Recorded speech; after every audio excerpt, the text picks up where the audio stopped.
Jesus James Angleton, the way you spin that story round.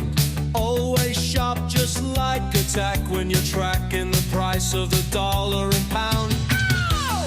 But drop the narrative, that thing that you inherited. Your history homos chariot just pulled up outside. Scott, William, Patrick on the scene, they're breaking up the subroutine.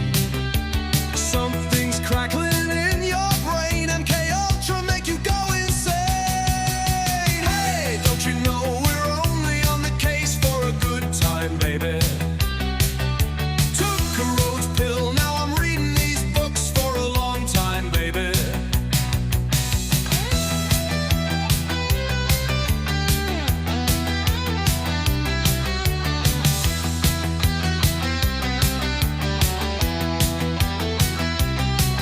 Honey pots and psyop traps, you can trust the plan until you snap. Slop conspiracy everywhere. History homos clear the air. Close your eyes, what's truth or lie? Hiding in the space between realities, a tangled scene. Tune in, you'll know what I mean.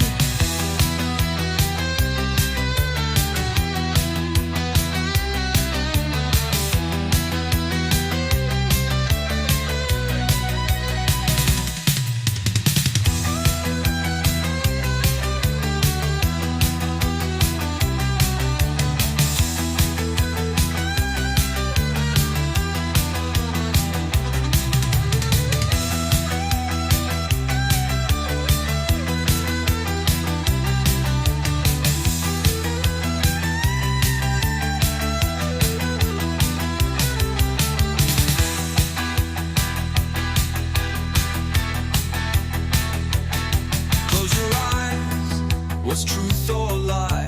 Hiding in the space between realities, a tangled scene. Tune in, you'll know what I mean.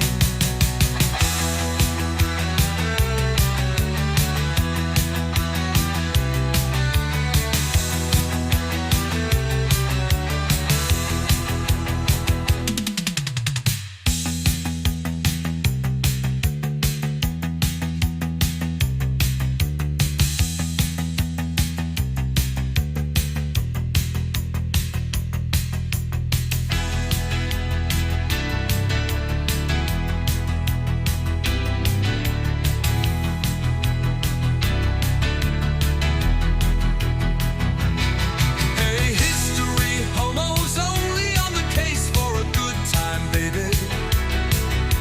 Took a roach pill, now I'm reading these books for a long time, baby.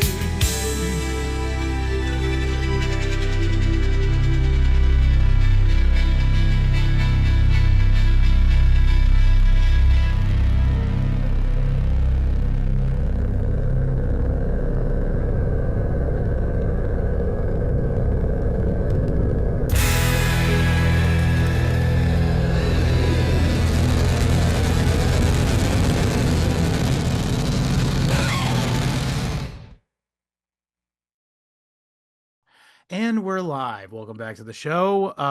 As always, joining me this week, Patrick. Howdy, And neighbor, this week we are pilgrim. I wish I could tell you where this episode came from, but it just struck me all of a sudden. I think I was thinking have a about historical Newtonian moment? Massachusetts. Well, it's just sort of Apple fell on yeah, I guess, yeah.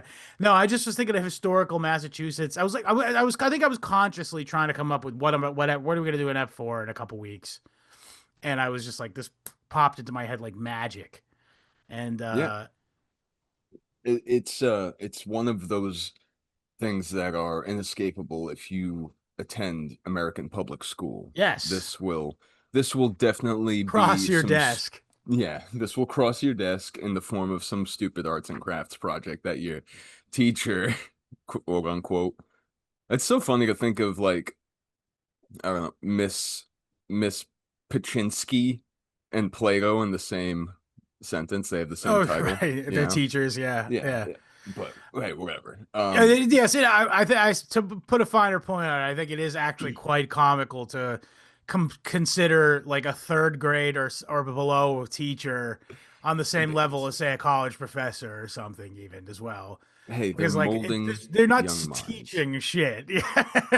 I think molding young minds is the perfect turn of phrase because you're There's molding. usually Yeah. molds involved. Yeah, Yeah. there's lots of arts and crafts and paper mache, that kind of Oh stuff. no. I meant there's a fungal disease that develops on people's brains if they go to True, school. That's what I true. know. That's a good point as well. Yeah. But yeah, so Johnny Appleseed Chapman, Massachusetts' his Chadman. own.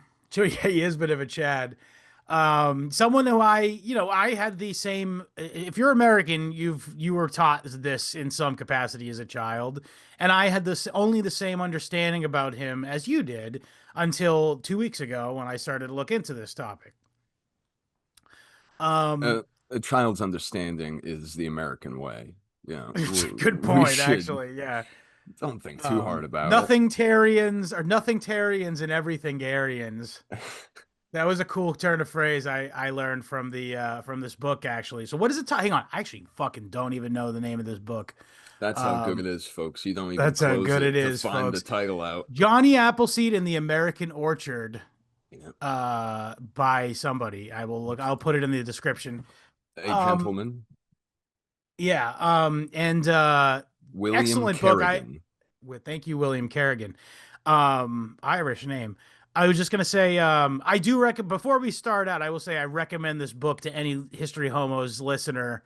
It's very in keeping with sort of our canon, if you will, our Absolutely. library. Oh, this Um, will should definitely be fed into the New England history database that we're running. yeah, We're building quite the resource for this kind of history. So it's great, cozy Sunday afternoon reading, folks. This yeah, does not weigh heavy on the heart. In fact, it quite it's is. uplifting. Yeah. Yes. Yeah. Okay, Amen. so there's a little preamble before we get into the life of John Chapman. I think it is important that we set the stage for the world in which he inhabited. His great great grandfather came to Massachusetts Bay Colony with the very second colonization effort by the Massachusetts Bay Company, whatever charter. Yeah. And it was the colony that was started by John Winthrop Jr., Hmm. not the John Winthrop, but John Winthrop Jr. After the success of the Boston colony, and they his son went off to settle the place called Ipswich, which is named after a place where a Puritan was the place of the only Puritan martyr Hmm. well, probably more than that, Puritan martyrs. But my The point book being is did that say on the record there were five or so people that were burned at the stake in Ipswich, England, by right, the Inquisition. Yeah. so to speak, yeah. Um, so yeah, we if for, I will say that it might help you if you've listened to our episode on the history of Massachusetts Bay Colony The to William know a little bit about Blackstone here, but episode the as well. William Blackstone makes an appearance in this Yes. book, of Uh, course, because by the way, he did create his own variety of apple. Let's not forget here. what is it called? The Yellow sweeting is what he called yeah, it, but the it was variety. later referred to. It sort of got developed into something called the Rhode Island sweeting, and it did enjoy like pretty good notoriety throughout the time period we're talking about as William Blackstone's variety of apple. But Mm. yeah, the apple in this sort of tale, it does sort of take on a mythological or Jungian archetype typical proportion, and It's partially a what's that? totem. It Yeah, wherever it goes, it there's indications that go along with it. yes, There's the life, kind, you can human really human tell life. the situation that unfolded before and around these orchards, depending on how wild or how tame they are. Yeah. Yeah. and what So variety they are. That's what I was yeah, coming to next. yeah, exactly. Because there is two sort of schools of orchardry. There is the what William Blackstone probably was practicing is what's known as grafting, Hmm. which is the idea that you take an extant apple tree of like inferior stock and you graft on something known as a sucker or Hmm. just like a grafted bough from a superior tree. Hmm. You sort of clone the tree and you start growing like a more palatable apple. And this is like sort of an upper class coded thing to do. So someone like William Blackstone, who was like minor gentry and sort of left England for political reasons, he definitely would have the sort of aesthetic to want to be a grafting style orchardist. Well, it's much more time consuming, and Right, you can plant hundreds of apple seeds in the time it takes you in an afternoon to do a few right, handfuls of very um caught particular grafts. It's delicate work and it has to be done right. So right. Take something it, of an expert.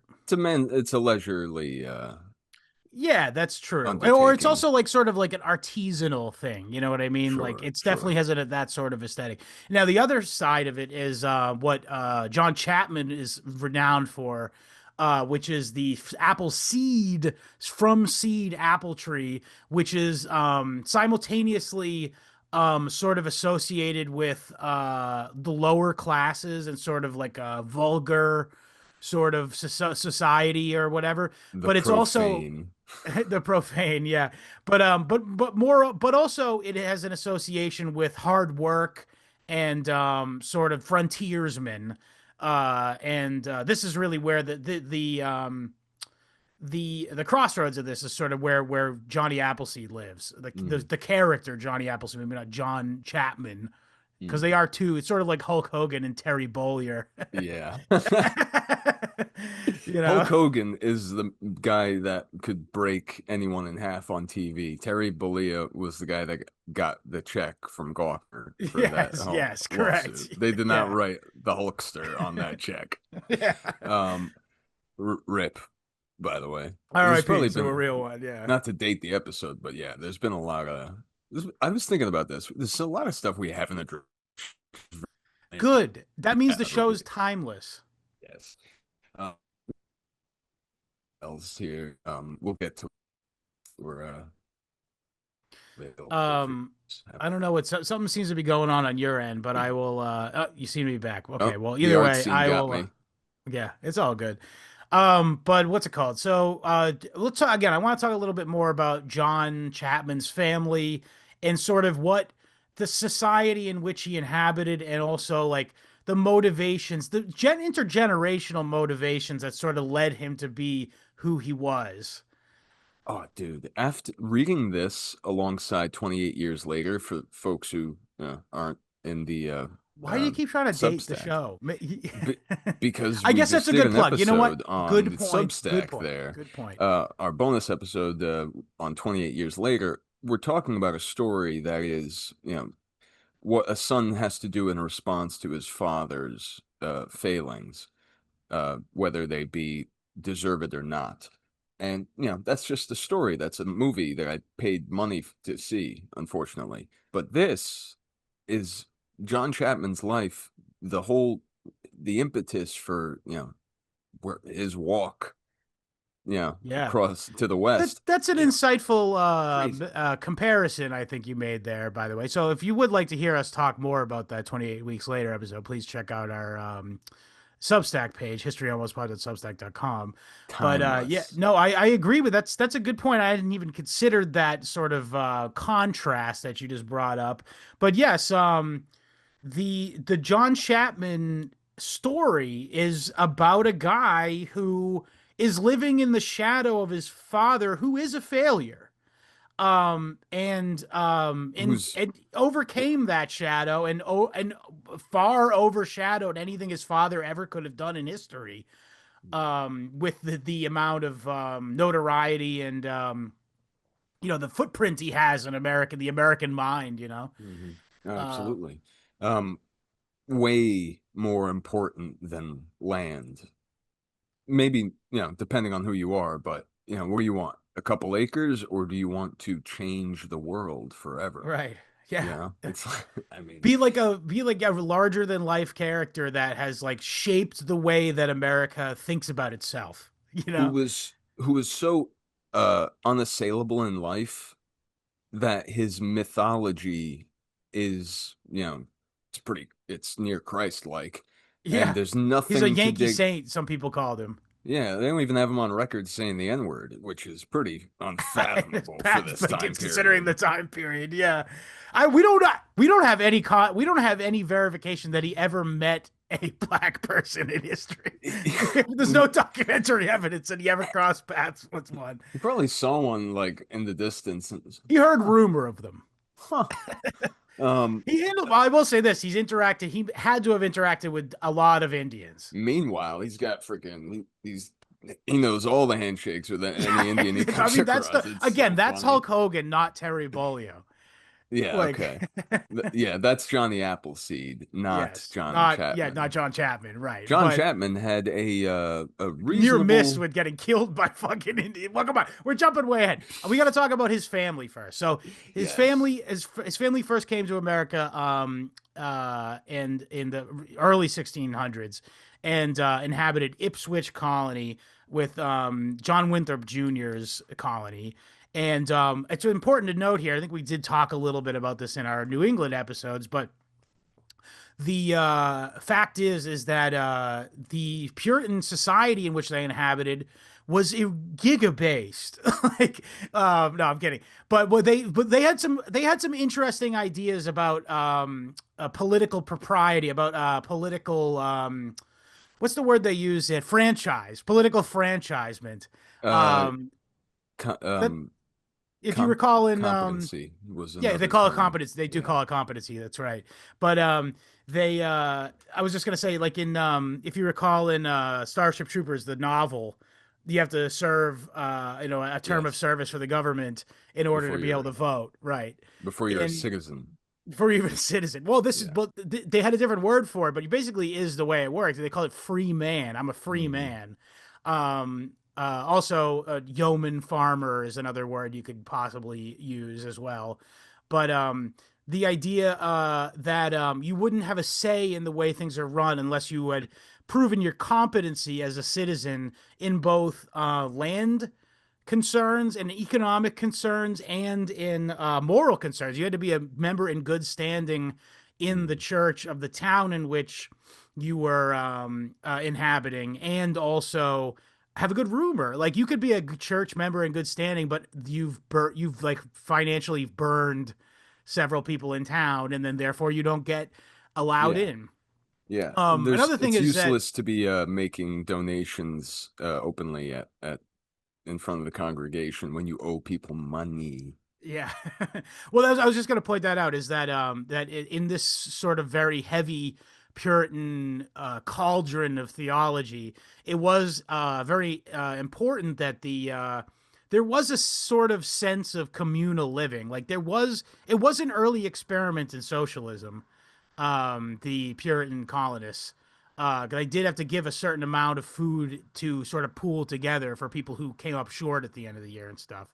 Now, and I see your point, and I don't disagree that it facilitated some really tidy streets and some it Yeah, was a high, yeah, definitely high trust. a high trust society, but also, is that not a high tension society? Is that not a society that is constantly, literally, you can see the scapegoat structure built into the seating Right. plan I'm not of the saying it's church? idyllic or Oh, anything, no, no. but I'm saying it And did have guardrails against much of what we see today. yes, And intentionally well thought out guardrails against runaway sort of right granting and etc. delinquency in Yes. several regards, as a couple of regards. The whole idea that the Ipswich was unified in faith, in motivations. Economically, you had to have a craft, a skill. You had Yeah. to be able to contribute in some way or another. If you didn't weren't born with land, and this is one thing I will get behind is the bare minimum of attaining a competency. Either whether it be through a skill and then you buy land, or not being enough of a shithead to your dad that he Right. gives you land at some point. Um, then you can stand up and say shit in the town hall and so Yeah. on. But also it does, afford one a certain level of security of, especially for, I mean, this is a story, of, seeing the child, the father, the man, and all these guys are doing is trying to hold on to land long enough for their children to see some benefit from Right.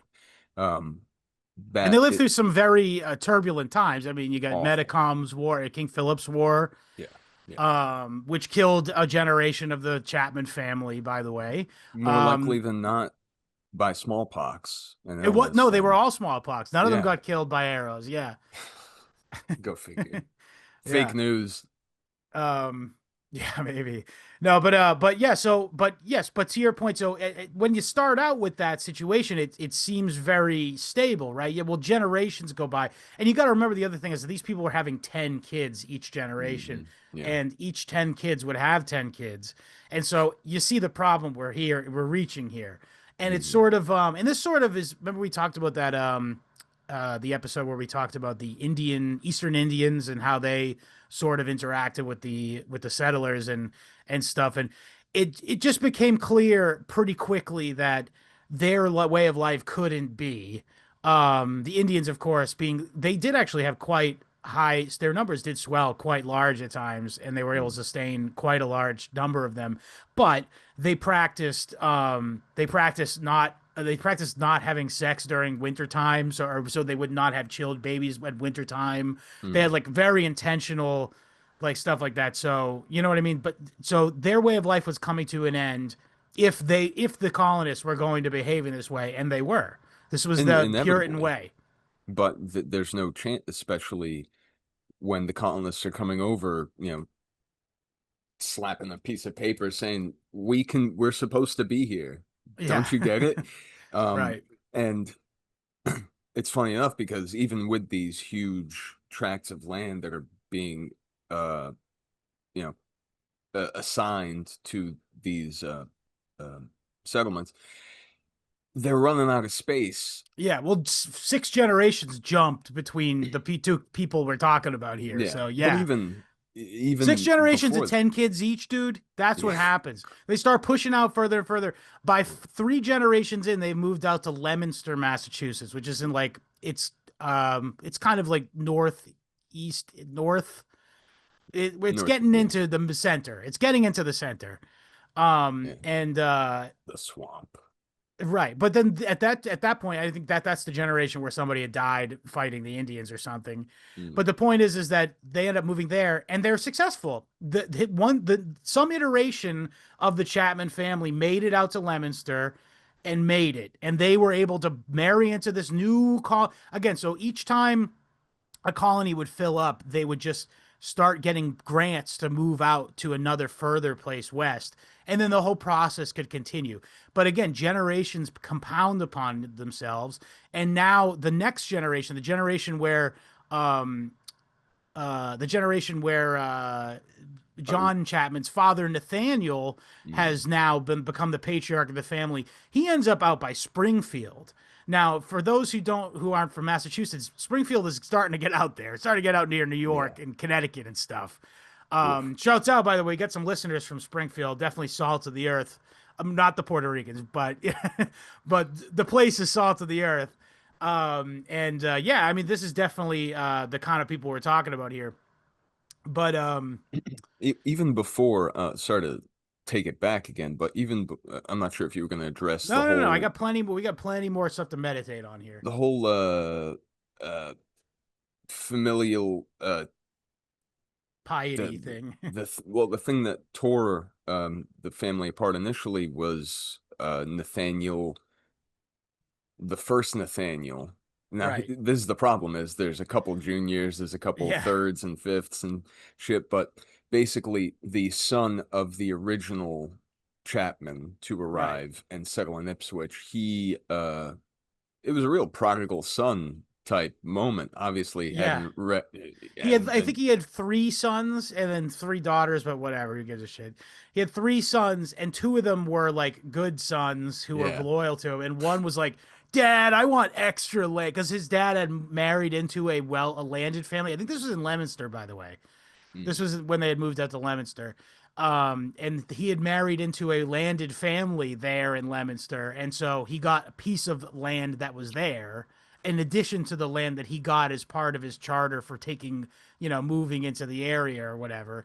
And so he right, was like, Dad, I want my land now. Even though, again, so the book sort of lays out this sort of history here where it says, chances are that that guy was being taken care of by his father at the time. So it's actually mhm. crazy that he was fucking asking for it ahead of time. Yeah. He literally walked what 75 yards from his plot to his dad's front door and said, "Dad, I want my land." It's like it's He there. sued Like him. you're on it. What more do Yeah. you want? I haven't it's not on paper because it takes 3 days to go get the paper notarized. Yeah. Round trip. And we could die. I'm not doing. All right. You're gonna be a pain in the ass about it. Right. It's a really absurd, and then you can tell it created a rift in the family, and there was some bad feelings after the will. The Yeah, father several granted that. generations passed through, but this sort of stain never really left the family. It seems like Yeah, they honestly still had like hard misgivings about land and stuff. And this is like, again, this is really just it's characteristic of the time that we're talking here. We're talking about in a time of massive, massive expansion. And it only expands exponentially once we get to the John Chapman of legend here. Um, but even at this point in the 1700s, early 1700s, this is like a time where Massachusetts is starting to get to the point where they're running out of land, and or not even running out of land, but they're running out of like choice land, yeah, and it's yeah, clear that in a few more generations it's gonna be a problem. yeah. And the fact that everyone plucked out the choice plots means now they're gonna the it's quite a hodgepodge of a map that a lot of Yeah. weird neighbors are gonna move into. Um, you don't get to pick your neighbors. Um, but what's interesting with the whole Nathaniel Chapman thing is he was a carpenter, and I highlighted this in the book. The fact that Johnny Appleseed's father, Hmm. he was the the I hate to, smear the man from 500 years on, but the petulant son, the original Nathaniel, you know, he has his name gets a second chance, so to speak, Right. in Johnny Appleseed's father, who Right. too becomes a carpenter.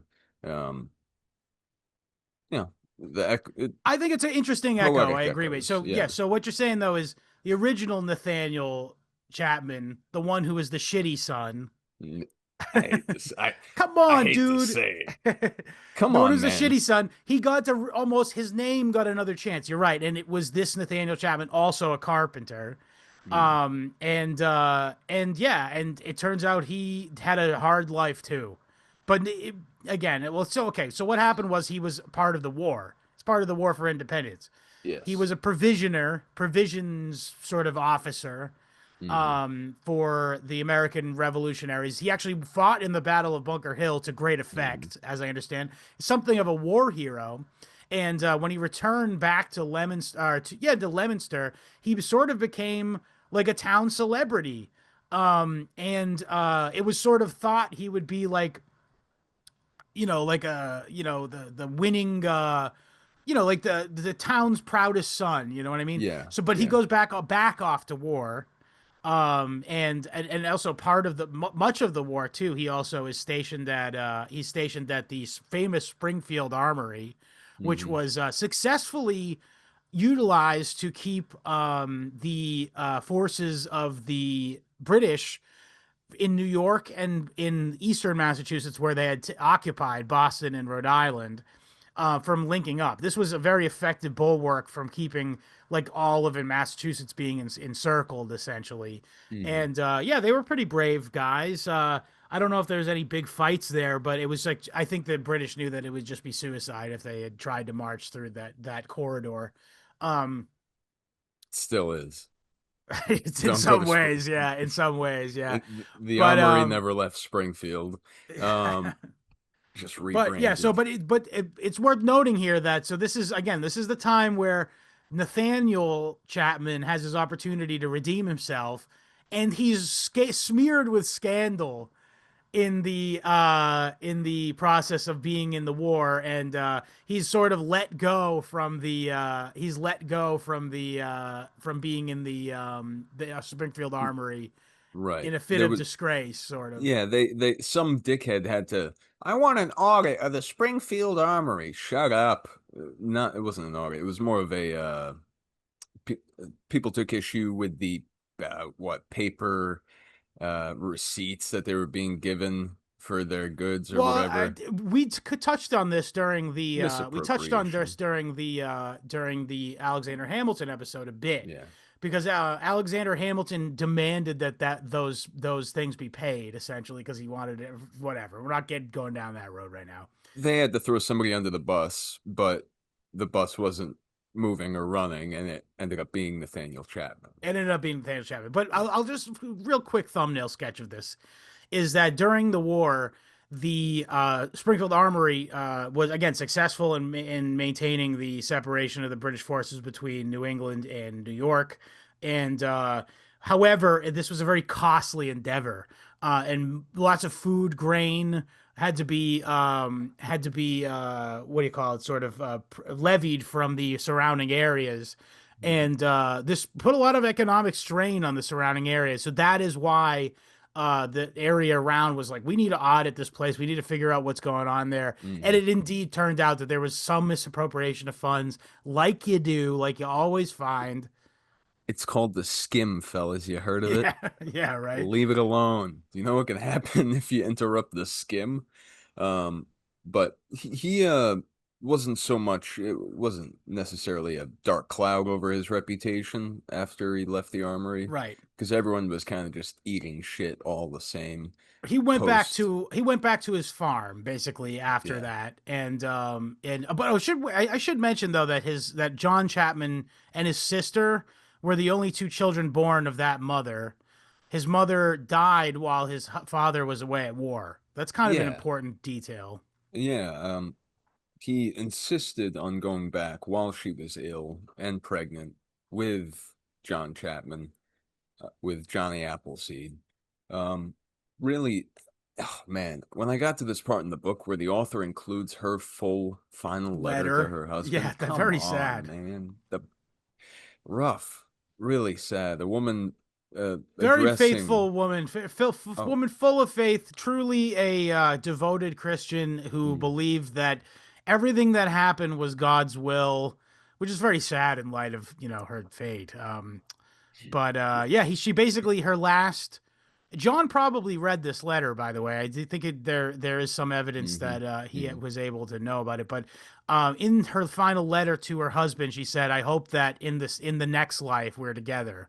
hmm And a lot of people believe that that had an impact on sort of Johnny Appleseed's John Chapman's his sort of image of what a wife should be, was that his biological mother was devoted to her husband even till the end where she was dying, and she basically was abandoned by him essentially. Oh, Like, yeah, I didn't want to come off too rough there, but what, dude, the war's going on whether you're there or not. I know Stay he could with at your least be. wife. Yeah, I don't know, man. What's wrong But with you? I think again, this has to do with the fact that he sort of felt his highest honor when he had became returned to war hero from Bunker Hill. There's definitely some. I know I'm being armchair psychology here, Yeah. but at the same time, how could you not see that? How could you not see that in the story like that? This guy obviously was chasing something, Oh And yeah. to me, the most obvious thing is that the glory he returned from the Battle of Bunker Hill, which, by the way, I fucking fly the Bedford flag. That what do you think was Yeah. flying that day? That's a fucking that's an immense moment in American and New England history. Yeah. The armed revolt, the shot heard around the world, Yeah. that ended British tyranny here. And but yeah, anyway, so let's move on though. But um, Now it's the real quick, I American wanted to tyranny. talk to you about the fact that I've been a lot more focused lately. No kidding, Scott. What's your secret? The CIA activated your brain interface. Got in your head, started piping in the smart waves. No, actually, I've been drinking Magic Mind every time for the last 5 times we've taped the show. It's like my brain gets like a directive clarity. A directive clarity. That sounds like something from a classified document. Are you sure it's not the Bacopa monterari or ashwagandha or any of the other lab-tested organic nootropics found in Magic Mind? Well, I can't confirm or deny that, but just I do just know that I get to my to-do list done every day before lunch, and sometimes I mysteriously know where my car keys are before I even think about them. Okay, maybe it's just Magic Mind's blend of ceremonial grade matcha for caffeine and cutting edge ingredients like cordyceps mushrooms that are proven by guests of the Joe Rogan Experience to reduce stress and maximize focus. Huh. Right. Totally normal. Okay. Anyway, folks, Magic Mind. It's smoother, cleaner, and without the crash of coffee. Try it. And maybe don't ask too many questions about how it works. I'm kidding. It's not the caffeine releases over 3 to 4 hours thanks to its inclusion of theanine and its nano encapsulation technology. And best of all, they're a huge supporter of the History Homos podcast. That's right, Magic Mind. And you can get a 50 whopping percent off your first Magic Mind subscription by going to magicmind.com/historyh50. That's magicmind.com/historyh50 and use code historyh50 at checkout for 50% off. That is a good ass deal. And don't worry, all that information is in the description of the episode. So try Magic Mind today. Unironically, Today. solid fucking product. Scott's Um, zooging off the Magic Mind right now. on a daily basis, bro.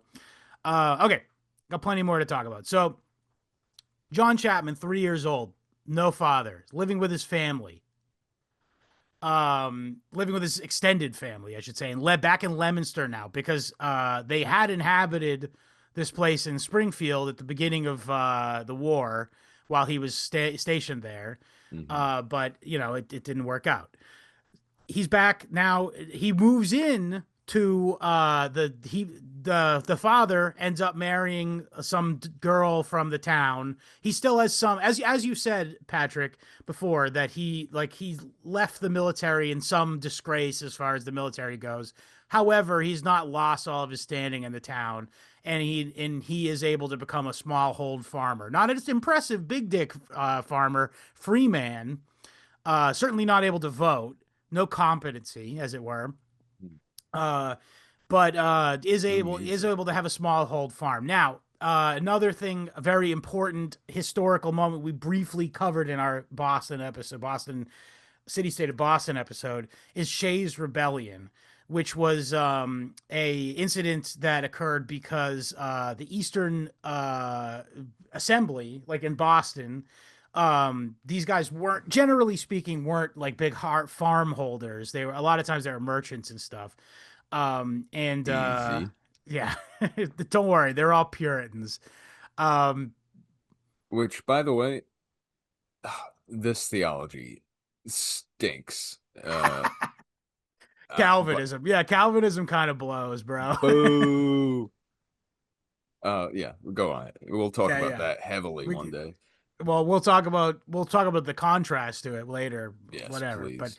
Yeah. but either way, so yeah, so he grows up in not in a crazy situation until Shays Rebellion. Shays Yeah. Rebellion occurs because the guys who are in the assembly were like, okay, we need to pay back our war debts. This is very impingent on the fact that they joined the Union, by the way. I hate to say that, I hate to beat this drum here, but Massachusetts should not have joined the Union. It was a major mistake. And the other thing is that it was made them impingent on their impinge their joining the Union was impingent on them repaying their war debts. And the Eastern investors, sort of, who, by the way, I was saying before, I got a little into this, but I dropped it. So during the war, all these areas around these places that needed to get provisioned by the local farms and stuff, like the Springfield Armory, for instance, they'd give out writs of sale or whatever, and they go, "We'll pay you later. Massachusetts will reimburse you, or this federal government will reimburse you at some point." And a lot of people were like, "Well, this sucks. It's a piece of paper. It doesn't mean shit. I'm not going to get anything off of this," especially while the war is still going on. Remember, by the way, that this war went on for like 6 years.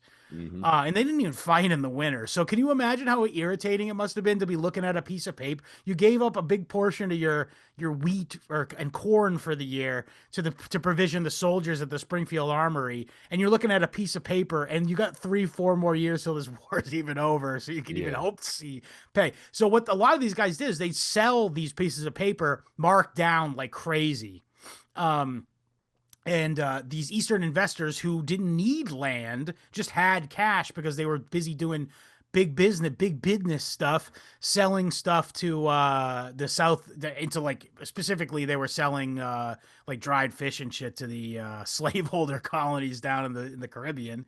And so they ended up making out like bandits, because at the end of the day, this all shit got paid by the federal government, and then the Massachusetts had to pay it back. Now they were sitting pretty because they got just paid by the government, the federal government. And the guy, so now the way it worked was, though, now all that money that got paid to the people, the holders of those bonds, they were now taxing the entire state of Massachusetts at an immense rate. Like, they were like, we got to pay this back quick. Again, these guys are Calvinists. They're pretty serious about fiscal responsibility. And so they were like, we're paying this back quick. So they basically seized hundreds of family farms, including the Chapman farm. It was bought up by a more wealthy guy who was a little bit more connected and less burdened down by whatever, I don't know. But the point was, is he ended up being a tenant farmer on the land that he had inherited from his wife's family. Again, the Nathaniel Chapman curse. Robbing Peter and Paul to pay Judas, I guess. Yeah, I don't know. Yeah, something like that. Like, what a mess, man. It really is an absurd. Let's pull the rug out from under all of the most hardworking people. That's the problem. They don't think about that. They weren't thinking about that. They're like, well, they should have thought of that. We're Calvinists. We don't care about how they, you know what I mean? They like, must not be part of the elect or whatever. Yes. Yeah. Or whatever it is. Yeah. Whatever the parlance of their times may have Right. been. They clearly are not competent. Who needs it? Yeah. So anyway, this clearly, and by the way, during this time, he had grown his family to 10 children, including John Chapman and his sister, by the way. That's about right, with his new wife, new 18-year-old wife. Well, by the time that he lost the farm, she was probably 25. But yes, she probably had the wrinkle, the kind of wrinkles you get in 1786. I can only imagine. I bet everyone looked like shit, to be honest. Nobody drank water. That's a big problem. You couldn't. I know. You had to drink apple cider, dude. Hell yeah, brother. But anyway, so, yeah. So that is sort of the story in which John Chapman, now becoming 16, 17, 18 years old. Yeah. His father's the world he's sort of born into. So now he has this sort of intergenerational sort of hump to get over here. John Chapman, Johnny Appleseed. And I mean, again, we're talking about him today, so I guess he got the last laugh, huh? And how about this? To call his father a failure. Why? Because he didn't get to vote. God forbid. He didn't. It was important then to people, though. Yeah, but ultimately, what the greater achievement was probably rearing his son to be ready to go out totally hardly. Multiple sons, yeah. If we're Yeah. if we're to understand it, yeah. Yeah, so, so what? He didn't get to bequeath them, vast acres and valleys and hills. He certainly prepared them for the world to, whatever degree, and some of them went on to, we're talking, like you say, we talk about them today. Um, so it's not all about how long the will is, I guess. Right. So from this point on, we will not be referring to Nathaniel Chapman as a failure. No. Well, he ends up living he ends up moving out. Well, we'll get to that in a few minutes. Yeah. So in the let's see what year. I have it right here. In the 1790s, yep. In the 1790s, he headed out to probably night 1792, people are thinking.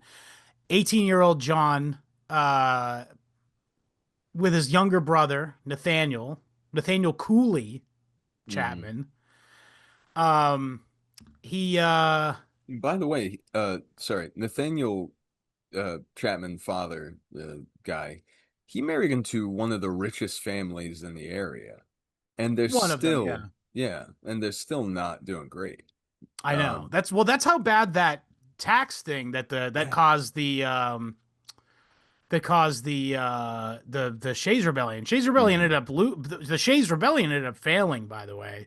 But it They actually hired mercenaries to hunt them down and kill several of them, not a lot of them, but several of them, in order to get them to give up their arms.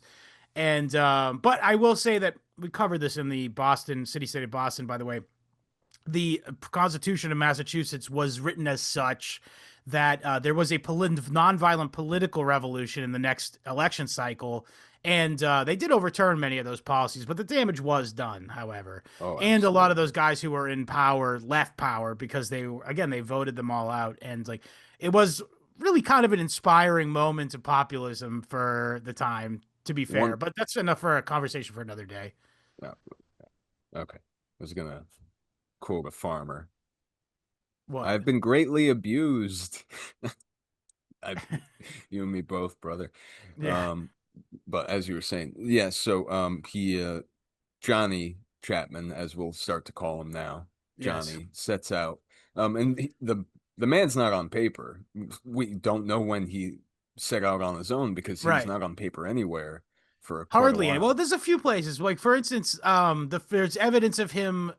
So there's an oral tradition of him entering the Allegheny Valley in western Pennsylvania in the 1790s, right?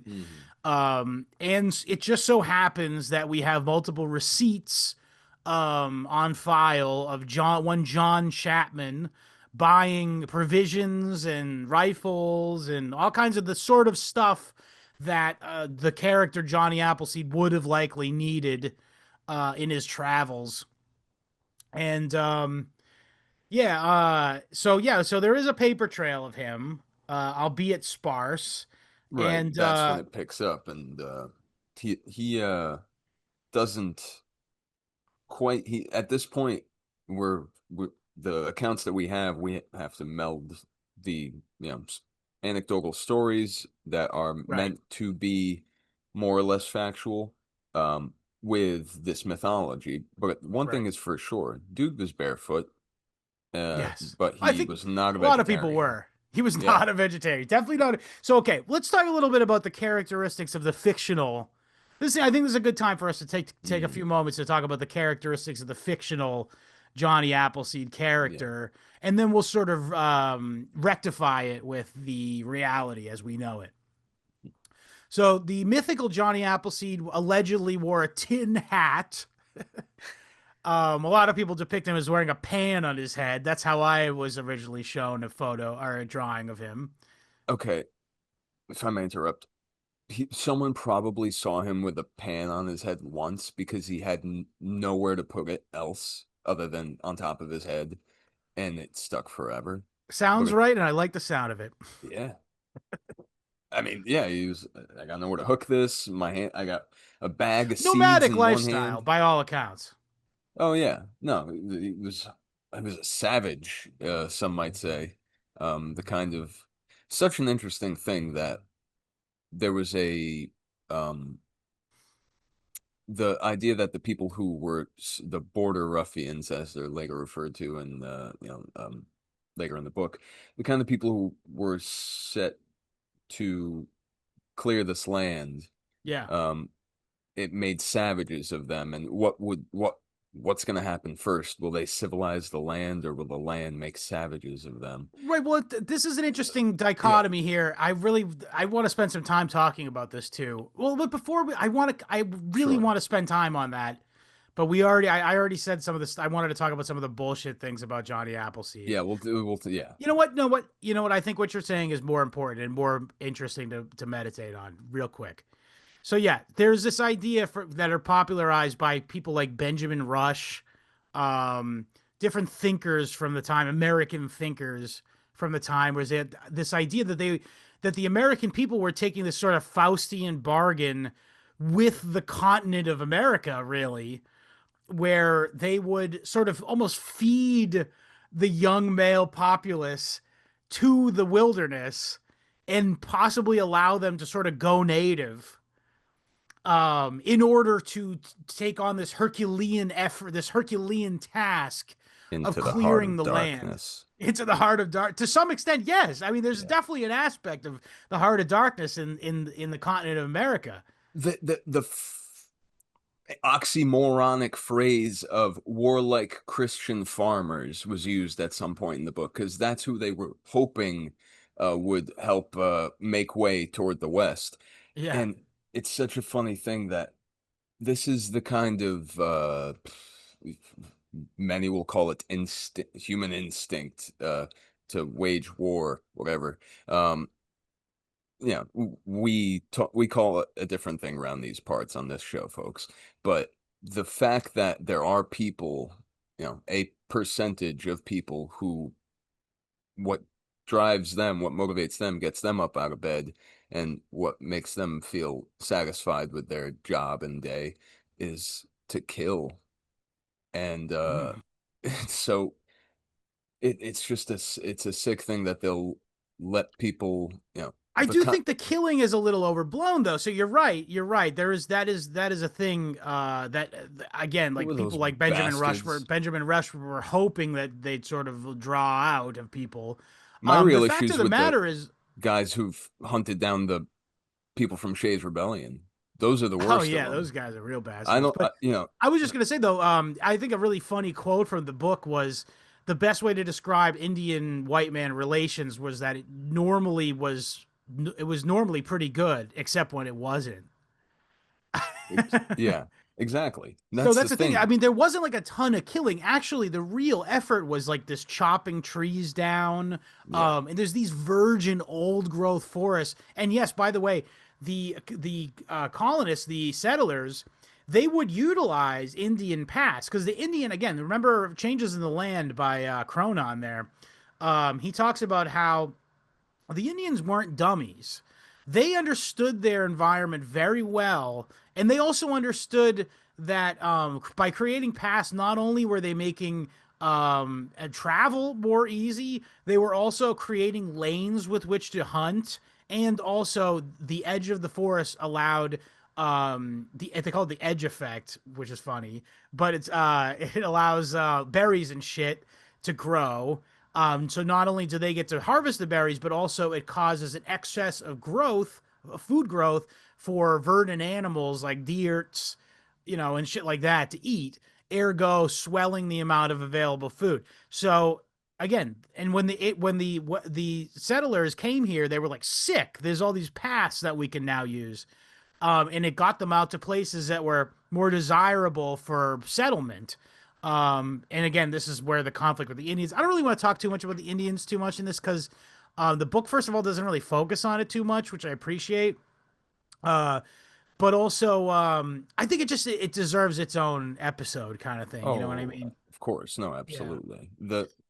It's such a funny thing because, like you say, there was a parallel purpose at points between native and Yeah. colonial. Well, to that point, this is what people until like there Benjamin wasn't. Rush were fucking bitching about, Yeah. was that he's like, oh, we send these guys out into the wilds and they come back Indians. They come back being Indians, They c- essentially, Worse than ethnically that, Indian. Yeah. Catholic, Scott. Well, that was another thing. Yeah, that's another thing. Because the Indians were Catholic because they'd been converted by the French. A lot of Oui, them were, oui. not all of them, not all of them. No, of course, but there was literally a case of, I believe, Johnny's. Some relative of his, yeah, had or some no, it was while they were living in Leominster, there was a church there where the town patriarch, who also happened to be the town like reverend or whatever, his Mm, sister was kidnapped by Indians and had converted to yeah, yeah. Catholicism, and her Indian husband and her came to visit them, and they went to church, and he spent the entire sermon yelling at them about converting from Yeah. Catholicism. Ah, the worst. No, and this is what I mean. What a shit theology I know. that Let's not spend too much time on it. that I get it. I'm with you. I'm on the same page. but also what a shit philosophy, Mr. Rush. The Yeah. idea that, yeah, no, and just to, I just want to say this. yeah, please.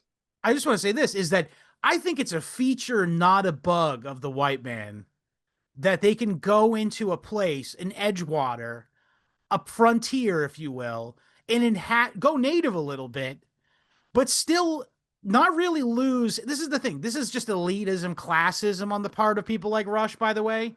Yeah. Because those guys are fucking, those were salt of the earth, those guys going out in there, busting their asses, chopping down trees, planting apples, Yeah. building fences and stuff. That's And hard work. And this pussy probably had hands as soft as a baby's ass. yeah, I'm going to bet. hands as soft as Jello, Yeah. warm Jello.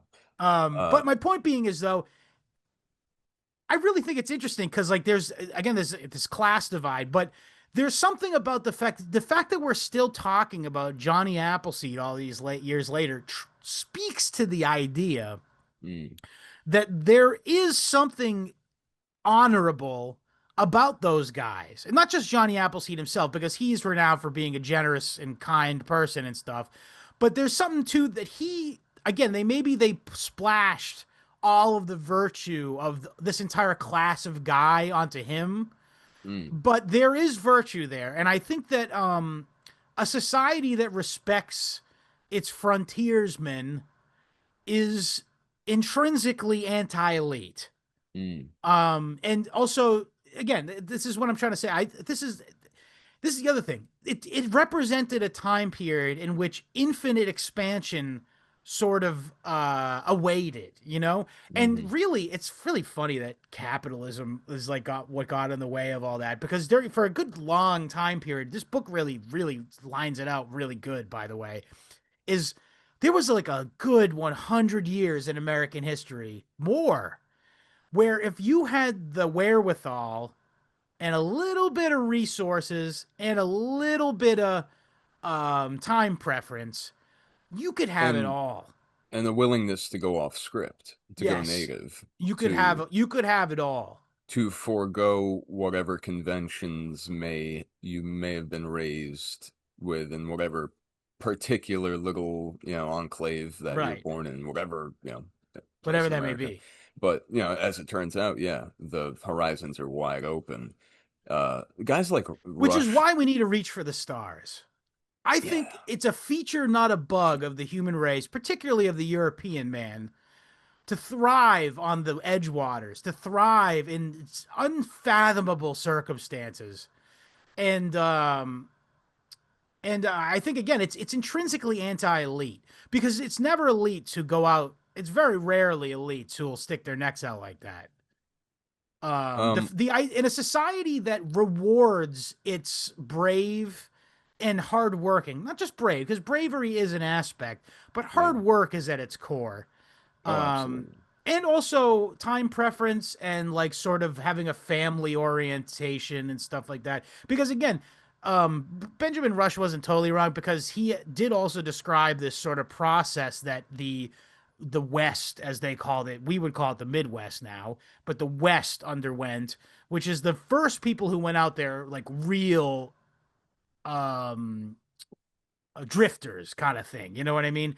And then the next round of them that head out there are people like Johnny Pioneer Appleseed. families. Yeah, Yeah. people like Johnny Appleseed, who are like sort of not just entrepreneurs, but sort of more objective oriented frontiersmen. You get what I'm saying? Hmm. Whereas like Absolutely. it seems like the people who initially were the first salvo into the West were again like drifters, sort of edge of society, marginal people, and then Yeah. that paves the way for the next round of people who are more civilized, air quotes. It's the Australia method as opposed Literally, to the yes. Jakarta method. Yeah, no, Yeah. you send people with no you use a certain a subset of people's lack of connections to others Create a beachhead, yeah. to, yeah, perfect, yeah, to make way for those with connections, families, intentions to create business, Right. lines and, And the trade hope routes is, and at least I yeah, think in Australia, was like, okay, well, if we get these naughty men to fucking let them to run work real wild. hard for a while, Yeah, maybe they'll be so excited that they can settle down that they will settle down, kind of thing. yeah. Well, they did. They did. It In worked a out sense. okay in down and upside downy land. But And again, also in the Allegheny Valley there too. It did work. So anyway, I just just wanted to, to, to meditate on that for a second. But yeah, go ahead. What are you gonna say? I don't know, I'm hung up on the whole, yeah, pontificating from the office of, you know, of any of these historians and philosophers. Thinkers, yeah. Yeah, yeah, these, yeah, podcasters. Um, Benjamin Rush podcast. no, it's just, The they three make point us in. five, 3.5, 3.3 by 5 parchment of allowable opinion. um, Do uh, do do do do do do. ugh, God, those top. Yeah, we're not talking about. I'm not even That gonna. kind of I'm podcaster. not gonna honor it. So, yeah, I don't know. It's just the idea that they make savages out of us by, giving us this false dialectic between go play with the natives or bend twist yourself into pretzels to Yeah. conform to You work this in a factory or twisted something. system. Yeah. Yeah. Yeah. Um, But again, the beauty of it is that there's an exit path. You can go play with yes. the natives, and perhaps if you're lucky and strong and hardworking enough, you will become a yeoman farmer and get Yeah. franchised A in the Freeman. Galactic Federation. I take Freeman over Citizen any day, Yeah. honestly. But also, and I'm also hung up on what these, like any veteran of any war, as it turns out, the worst thing is coming home. A lot of the time. Yeah, What, that's true. that's my thing is like they make savages out of us, one way or another.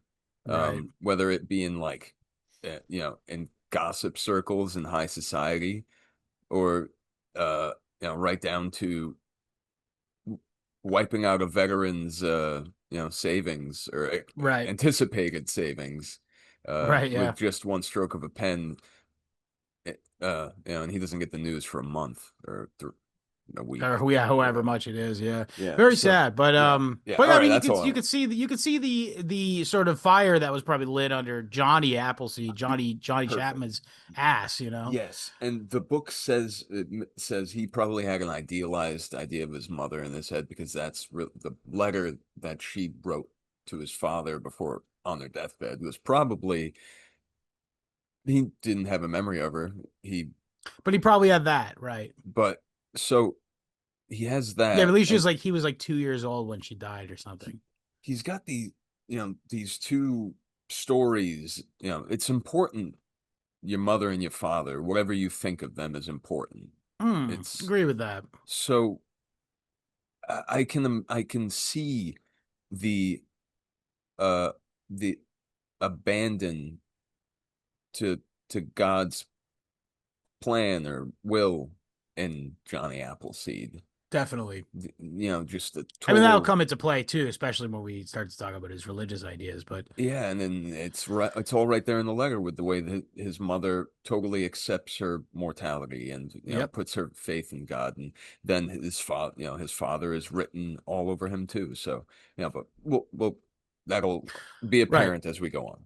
Well, so let's talk about so during his time in both the Allegheny Valley and in his later travels in mainly Ohio, but also Indiana a little bit as well.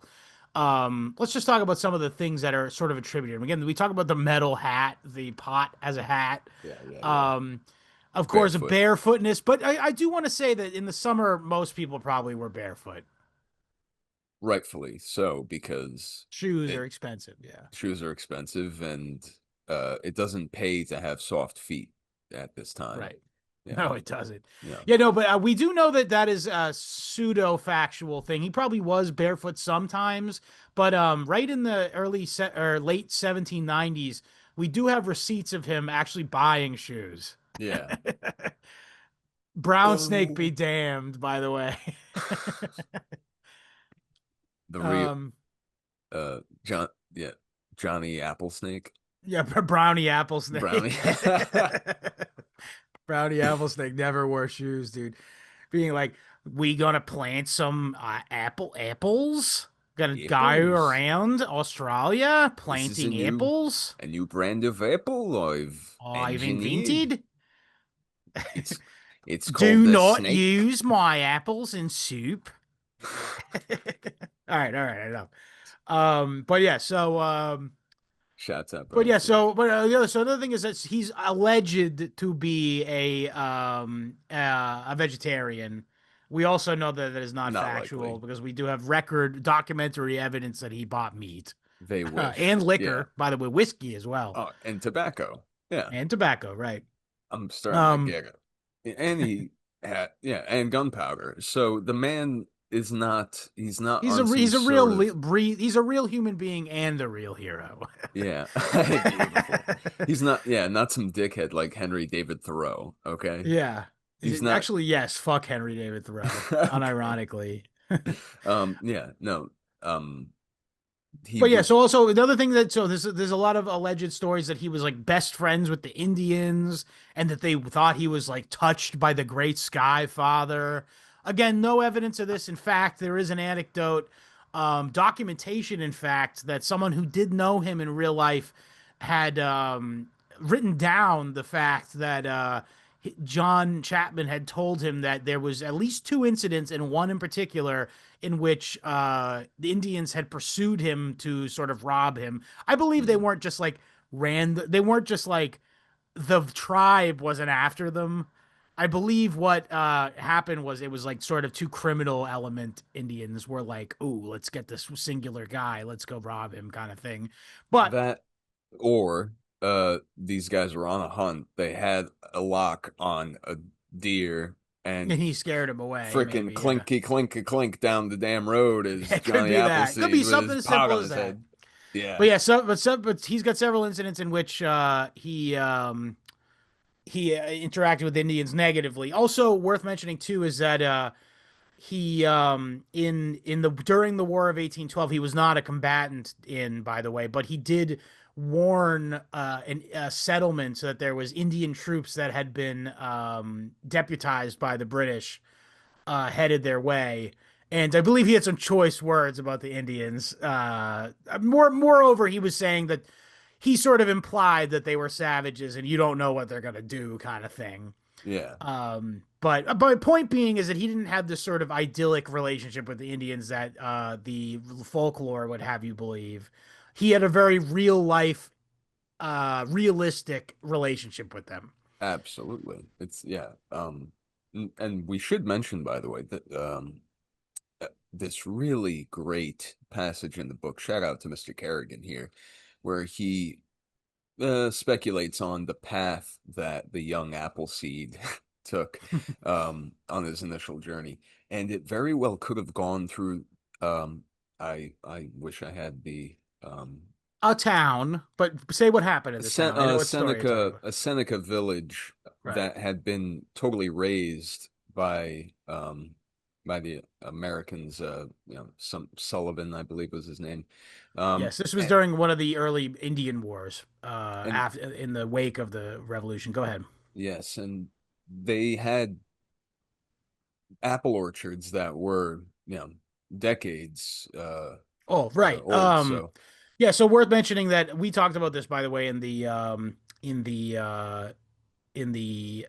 Mass New England ecology episode. But yes, Indians were cultivators of fruit. And particularly once they got access, there is native apples to America, but once they got access through trade via trade to Western white settlers, they were avid orchardists, and they mm, did practice the type of orchardry that Johnny Appleseed did, which is to say they generally did not. I don't think they did much grafting. I think they were seed guys. mm. Horses and apples, they definitely knew They what to do with them. enjoyed. Yes, Yeah. so and whiskey. Yeah. Um, Oh yeah. never got around to distilling their own, Yes. Yeah. That's unfortunately. just listen again. Time preference comes to mind here. So, um, yeah, it was But just yeah, a quite the striking overlap I agree in with that. Yeah, I yeah. think that was a cool thing that the book did. But yeah, so let's talk about what oh yeah, a couple other things, some silly anecdotes about him is that he supposedly had such a care for animals that he saw that there was mosquitoes flying into his fire, and he was like, "Oh, I gotta Oh, extinguish this fire so these mosquitoes don't die." This did not happen. dude. Tell me all this shit is not just piled up nonsense that second grade teachers have said to their students. It's also Jungian, well, not just Jungian, but it's got a certain zeitgeisty flavor to it because there is, of course, a story about how basically that mouse and lion story, where the guy or the mouse sees the lions crying and he pulls a thorn out of his paw. Literally, they transposed that story onto Johnny Appleseed. He supposedly found a wolf cub or something with a spike through his paw, and he supposedly extracted it, and the wolf followed him forever, like or whatever. Like didn't Forever. happen, did not happen. I don't think that happened. Something might, yeah, he probably like took It's a again, took a pine I think cone. it's an Aesop's fable actually that mouse pulling Yeah, the thing out of the lion's paw. But so my point being rings a is bell. that this is what I'm talking about is that they transposed all these sort of cultural memories onto him, just sort of give you the meme idea that he was a kind-hearted soul who wouldn't hurt a Yeah, fly kind of thing. So really the interesting thing too is that juxtaposing him against like a Davy Crockett or a I guess Paul Bunyan. Paul Bunyan's really fake. At least Davy Crockett existed. yeah, But transposing or sorry, juxtaposing them between is it's like a very stark contrast because by all accounts, or by all fictional accounts at least, Johnny Appleseed, like a sort of almost Christ-like character who would never even allow fucking mosquitoes to die or whatever. yeah. Um, but all that to say, I think it was sort of again archetypical in order to show that he was an uncommonly generous guy. And we'll get a little more into that later when we talk about his business acumen Perfect. Yeah. later. Okay. Yeah. Now let's talk about what his sort of thing was. So he would travel around all these areas and would using a little bit of money, a little bit of specie, he would give to small hold farmers, where that they say he would go to different farmers that had like uh, a water source, and he would say, "Hey, can I just plant an orchard here or a nursery rather?" And he would just plant like 100 to 150 trees, very small trees from seed in the water, like on the edge of a edge of a bank. And he would, get them started. He'd spend like 6 weeks there getting them to be sprouted. And then he would like sort of ask the farmer in which land that he had given money to, could you maybe keep an eye on this for a year? I'll be back in a year, Hmm. essentially. And he would move on to the next place and again, rinse and repeat. Talk And about then time preference. Talk about just a long literally, game, man. seriously. Yeah, yeah. Really. And That's it's not unbelievable to me that he would truly and that he would start to get uh you know weird. yeah Yeah, absolutely. This is a guy who's Get looking weird. really ahead. Yeah. Past around Now, the corner, also, if you I will. hasten to say that this work, there is zero overhead other than your labor. Yeah, Because yeah. what he would do is he started out in eastern Pennsylvania, where there's industry, and he would go to all these various cider houses, cider distilleries, and Oh yeah. brandy distilleries. This is the Um, bravest shit he ever did. why? He Playing just with asked them for the wasps. fucking. Oh, I see. I just Brother, saying. no. Yeah, Yeah. but anyway, Ask the farmers to, hey, let me get in let me go in the back there and sift through the, what we they called it call it? pomace. Yeah, the Pomace. pomace or the offal of the, Yeah, you know, awful. Yeah. yeah, the shit, the trash, Yeah, the detritus. trash that comes out Yeah, of the distiller. Yeah, so yeah, basically, everyone knows that's not edible. You can't even give that to your hogs because it's got yeah. cyanide in it. It belongs in the Um, ground it belongs on the ground to grow, right? So and he would under get Johnny's free fingernails. thousands and thousands and thousands and thousands of sacks Yeah. of free apples seeds. Hmm. And so it meant that all he had to do was spend his precious labor on growing these, and he could turn a 6 cent profit on each one. I heard the Hmm. figure. Now, okay, I'm not going to try to do the math here, but 6 cents in like 1918 or something would be like $1 now. Hey, it's an honest unit of profit. Actually, it got to That's be more than that. I can't. But so imagine how much more it was from six but the cents in wasps. the set in the 1790s, though. Folks, if you ever, if you compost or you keep, or you just forget to throw out your trash, Be brave about the wasps. yeah. Uh, you think that's bad? You think that attracts some unwanted? We need to do an episode about how, people are always talking about the issue, the problem of evil when it comes to the existence of God, but that's whatever. Could we talk about the problem of wasps? Malevolent animals. Yeah, Yeah. why what's that? I have my theories, and I'm sure, we could talk to some learned theologians who might give us some answers as to why Yeah, there's well, you're horrible very on. things in You're nature. leaning on William's door here, by the way. We gotta The let's hating of bees and whatnot. William might have some answers. I'll He have might have to. some. You will have to pick his brain about it. But Yes, listen, yes. So, so yeah, he would get these free seeds. seeds and again move on from place to place and get a nice tidy profit considering the zero overhead aspect of it. Now he did this for like 50 years. Oh yeah. And in during that time, not only did he sort of move on from western Pennsylvania and move into the Ohio Valley as it opened up to settlement, he also accrued a fair bit of land in his lifetime due to the fact that he was making money hand over fist. Not money hand over fist, but he was making a living doing this thing. He was making enough to continue doing what he was doing and then some. Right. It He was bought not, land that, by all accounts, likely was inhabited by his extended family, yeah. particularly his sister and half brother, and likely also his father Nathaniel lived in that house. And it seems though as though so he also, by the way, was an early investor in something called like the Ohio Company or Bitcoin, something. Yeah, it's a Bitcoin, Apple coin. Bitseed, It'd be um, Apple coin. Apple, But yeah, Apple but anyway, he Core, invested in something, in an endeavor called like the Ohio Project or something. I don't fucking know. And but point is that the but here's the thing. Ohio So Valley. there's this myth. One of the myths that we were talking before about debunkable myths about Johnny Appleseed. One of them was that he was a brilliant businessman.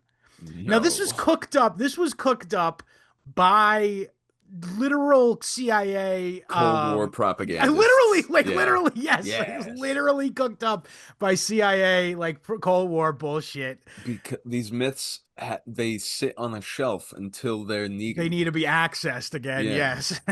Yes. Johnny Appleseed is on the shelf next to what? Paul JFK, Bunyan. JFK assassination, and Yeah. something. Thelema. I'm trying to think of something with a J. But you know what I mean. Like our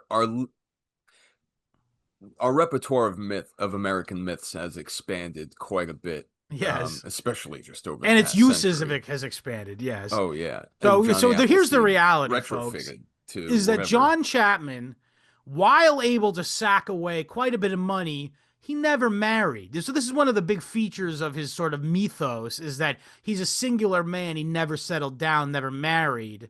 A Um, bachelor, a bachelor, a confirmed eligible. bachelor. Yeah.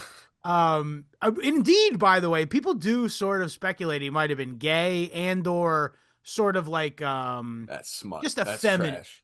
Well, no, but effeminate though, Effeminate. non-masculine. No, he's just hopping over freaking wasps and he's just I dancing. know. I listen. I know wasps are your fucking nemesis, but I don't think it necessarily requires a great deal of physical acumen to avoid getting eaten to death by wasps. I'm just saying, people might see you from a distance. You know what's the old saying? Argue with a, try to avoid a Argue with a wasp. wasp, Argue with a wasp, but get from a stung. distance, a man thinks you're a queer because you're dancing around like a funny guy. Oh, All I see right, what you're saying. Yeah. can't see the wasp, but hey, all right, that's no shame on his game. But I will say, by all contemporary accounts written about him, he had a high pitched voice. He was again. They called it meek is the word they use. And again, you could use that as a Christian sort of descriptor, which I Hmm. think is apt. But I Hmm. also think it probably had a connotation about his physical frame. He definitely was Hmm. slight. He was not like a big fat ass at any point. And will the meek not inherit the earth, Scott? And will Johnny Appleseed not Did inherit he the earth? not? Yeah, Did he not? he did. He did. It's But yeah, yeah. Whatever his people speculate peculiarities, he had a feminine air though, and I don't think it's crazy to speculate that given the fact that he never married. set a bunch of guys in powder, makeup and wigs and funny tight socks. Never mind. I don't want to No, other hear it. frontier people said this. Oh, okay, all right. Yeah. So says a bunch of guys living with a lady. Yeah, What do right. you Yeah, like? What do you like? wife guys. All Yeah. right, what do you like? Nice smelling stuff. Johnny's got shit between his toes. Gay. It's actually gay to get pussy. Um, What does it mean to be married? gay, bucko. Gay married. Um, so yeah, whatever his peculiarities, But yeah, he but I certainly wanted his to life sort of hone in on fitted. the fact that he honed into the fact that he did again, we're talking now about his business acumen. It Hmm. seems like he did not have business acumen. So given the fact that he so when he died, it's alleged, or and actually I think it is a matter of record that he owned 1,200 acres of land all across the various areas in which he have Right. inhabited, all of which was land willed out to his relatives when he died. Hmm. And some was sold, and here's the thing: a lot of it ended up getting eaten up by the tax man. A lot of it got eaten up by creditors because he was not without his debts. Um, but more telling about it is the fact that this 1,200 acres or whatever the mythical amount was a fucking minuscule fraction of what he had stake claim to throughout the course of his life. And one by one, every one of these pieces of property he would sell at a loss, or he would sell at like a gain of like $20. And again, $20 is Nice. then and now is totally different. But the point is he wasn't like making out like a bandit here. He clearly had other aims. In fact, he at one point, now we're getting into the religious stuff. At one point, he traded ownership of land, a large tract of land, for fucking Swedenborgian books.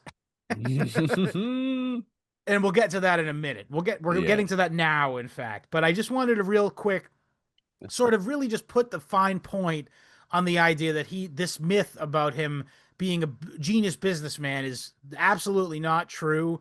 And before we get into the Swedenborg stuff, I want to say that perhaps part of it was the fact that he was uncommonly for the time generous. Now, you could Hmm. even go so far as to say that is sort of a holdover from his Puritan upbringing, but certainly the people who encountered him during his lifetime as Johnny Appleseed were sort of taken aback by the amount of generosity he displayed. So Hmm. they would contrast the fact that he would go to an inn, say, and he would haggle over dinner.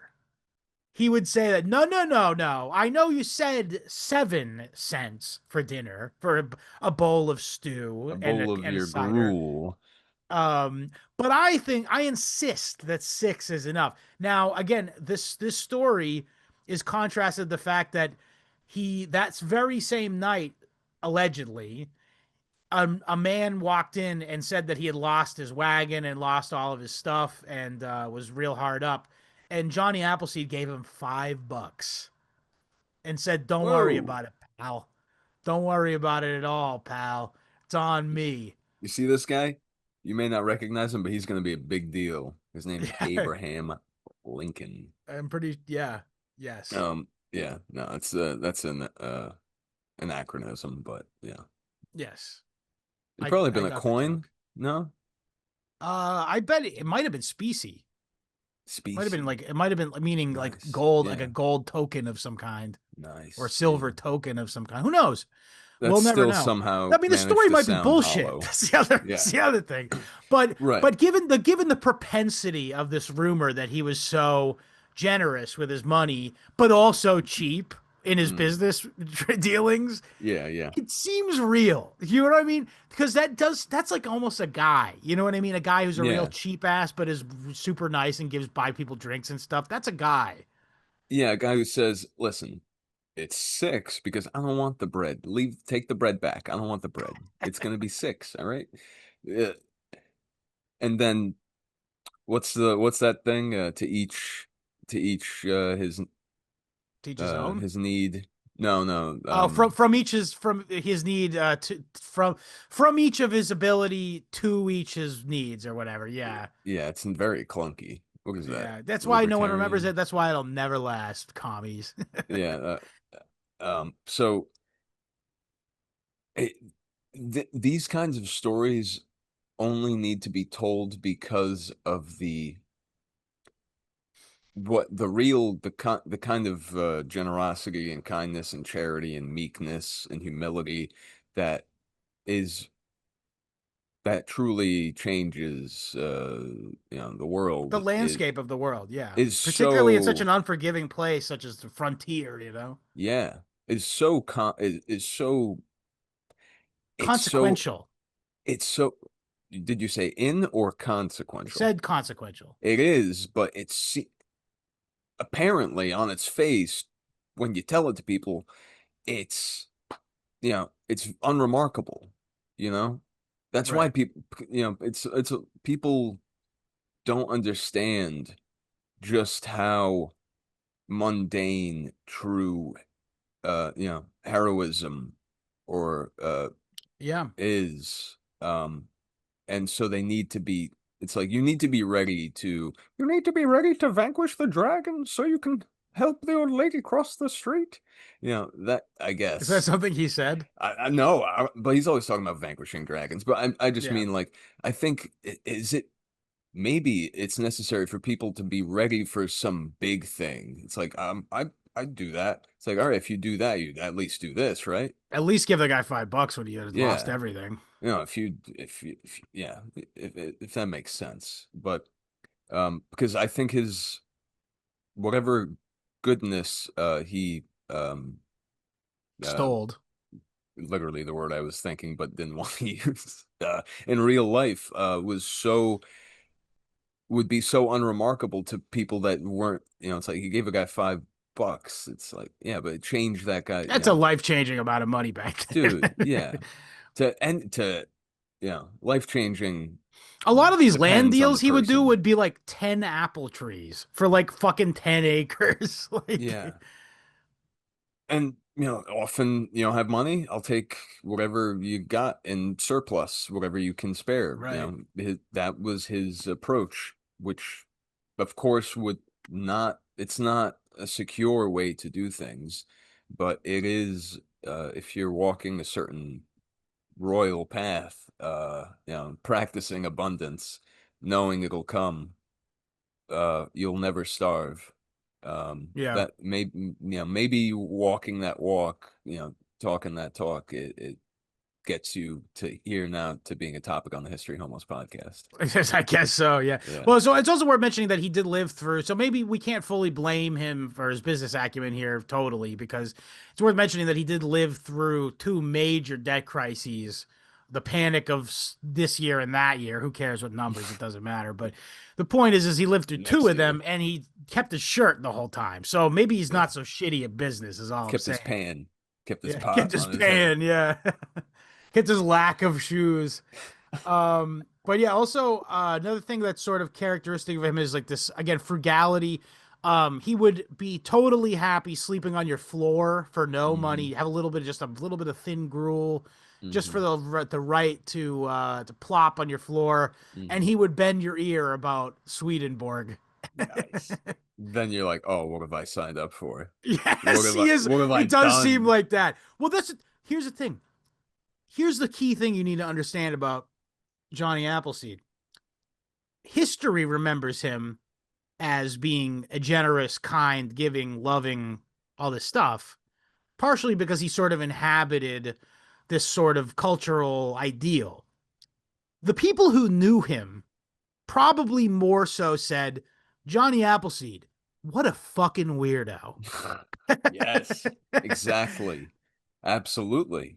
Yeah, no, he's Schizo So Hall of Famer. let's talk about Emanuel Swedenborg. This is what confirmed it in my head that, oh yeah, this is a schizophrenic man, which Wait, also Emanuel means touch Swedenborg is a schizo, you think? him him too, but Johnny, yeah. Johnny's on the level. Johnny is activated beyond Well, I mean, you computation. got something to. I mean, okay, it's important to talk about what the context of the times are. The time Hmm. in which Johnny Appleseed encountered Swedenborgianism, also known as the New Church or the Church of the New Jerusalem, Hmm. was a time of theological chaos, to put it lightly. This was during the birth of the tent revival movement and all of the worst Protestant sects that ever existed. And in light of that, so Oh, I talked about this the Great earlier, Awakening. nothingism and anythingism.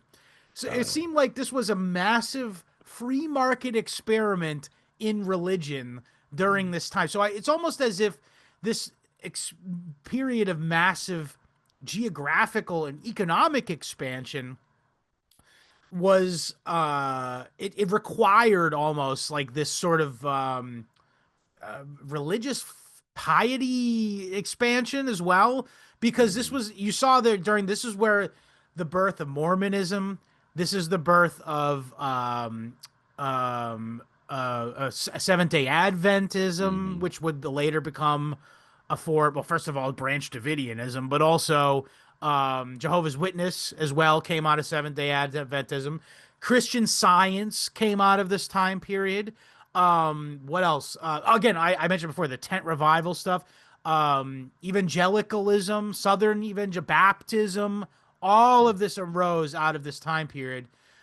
So, in the context of the times, it is not crazy to think that there'd be like this itinerant Apple guy going around telling people about this wacky new religion. Now, Yeah.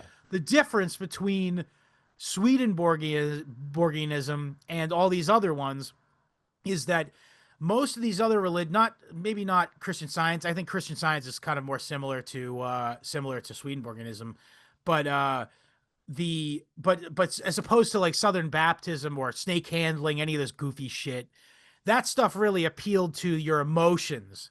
And in fact, it was like sort of characterized by this, like, we're gonna yell about Jesus, like literally yell. Now Yeah. to contrast that, Swedenborgianism is something that appeals to the thinking man. And it's the way it is proselytized to you is you have to sit down and read a 500-page book. And you have to That's it. grapple with genuine high-minded theological concepts, of which I'm going to give you a small sampler of now. Very small. So in fact, this definitely warrants an episode, and I am loath to admit how intrigued by Swedenborgianism I am. In fact, there is a Swedenborgian church, 3 towns over from me, in Bridgewater, Massachusetts, which is, by the way, I think fitting because Bridgewater, Massachusetts is like the backwater of Massachusetts. Is like literally like if there's a place that you could call the boonies in Massachusetts is Bridgewater or southeastern Massachusetts at least. Any time I've ever had to set my map to Bridgewater, I always start thinking to myself, I'm still not there. Where am I? Where am I going? Here's it's worth mentioning too that there's 4 Bridgewaters, but it's specifically in Bridgewater, which is like the most boonyish of them. Yeah. But let's not talk about Bridgewater right now. We could talk about Bridgewater a whole nother day. Let's talk about the Bridgewater Triangle, Scott. No, All right, we're not talking about the fucking Bridgewater bullshit triangle. It's fake. There's pterodactyls. My dad lives in it. He's the pterodactyl. He's the dinosaur living there. He's the pterodactyl. He touches everything in the store. He's terrifying, yeah. He's terrifying and he touches everything. No, he's terrified when you come into a store and touch things. It's terrifying. Okay, yes. Yeah. That's fine. But yeah, so regardless, but Swedenborgianism, I'm loath to admit how intrigued by this. It really appeals to the autistic. Oh, dude, So, yeah. Emanuel Swedenborg was probably the most celebrated scientist slash philosopher of the Swedish Empire. And he did indeed exist during the time that it was an empire. He was like something of like he was sort of like the Leonardo da Vinci of Sweden, essentially. He'd written on every topic, or sort of like Isaac Newton is an analog as well. Sort of wrote on every topic: physics, anatomy, philosophy, theology, everything you can think of. And we're talking about the era of this. He was alive between 1688 and 1772. So literally just before John. Right, just before Johnny's life. Well, here's the thing. Yeah. In his lifetime, he never admitted he was the composer of this thought. It wasn't until after he was died that it was explicitly revealed. So he did all these writing. So in his 50s, which would make it the 1740s or so, in his 50s, he claims that he had a religious epiphany, and he was visited alternatively by God himself and angels. And during the course of this, so basically for the rest of his life, he was touched by divinity, supposedly in his mind, according to him. And he sort of presaged transcendentalism, in which he said he would go into sort of half waking, half sleeping states, in which he would be granted visions from heaven and hell that sort of informed his theology and his understanding of theology. And again, I want to put the fine point on the fact that he was well established and prolific philosopher, and had written many tracts on contemporary Enlightenment era philosophy in the same sort of style of Immanuel Kant kind of stuff. You know what I mean? Mm-hmm. In fact, Kant later said that he admired Swedenborg, and he admired the fact that he had the balls to like come up with his own theology stuff, because Immanuel Kant was notably like a really strict Lutheran, I think, or something, whatever, German, whatever. But my point is, so let's talk about the theology a little bit. So I think it's highly influenced by Gnosticism, Christian Gnosticism. It is a Unitarian version of Christian, meaning it is Christ supremacist, unitary deity, and he believes that the Trinity is just metaphorical and that it's all aspects of Christ.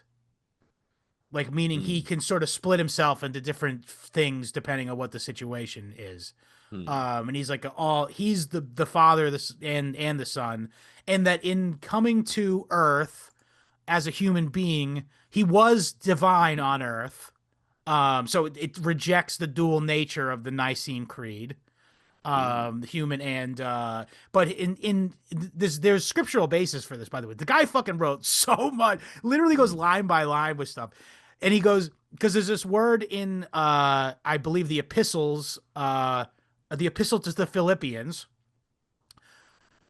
kenosis, which is the idea of the self-emptying. Christ self-emptied himself is something that mm, is in the epistle to the Philippians, and in Swedenborg's formulation, he's saying that Jesus came to Earth. Jesus is the Father and the Son. He came to Earth, and while on Earth, he gave up his divine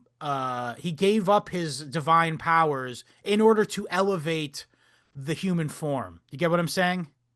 In order to mm. show that the human form is worth being within, he lived on Earth as a human despite never not having the power to do that stuff.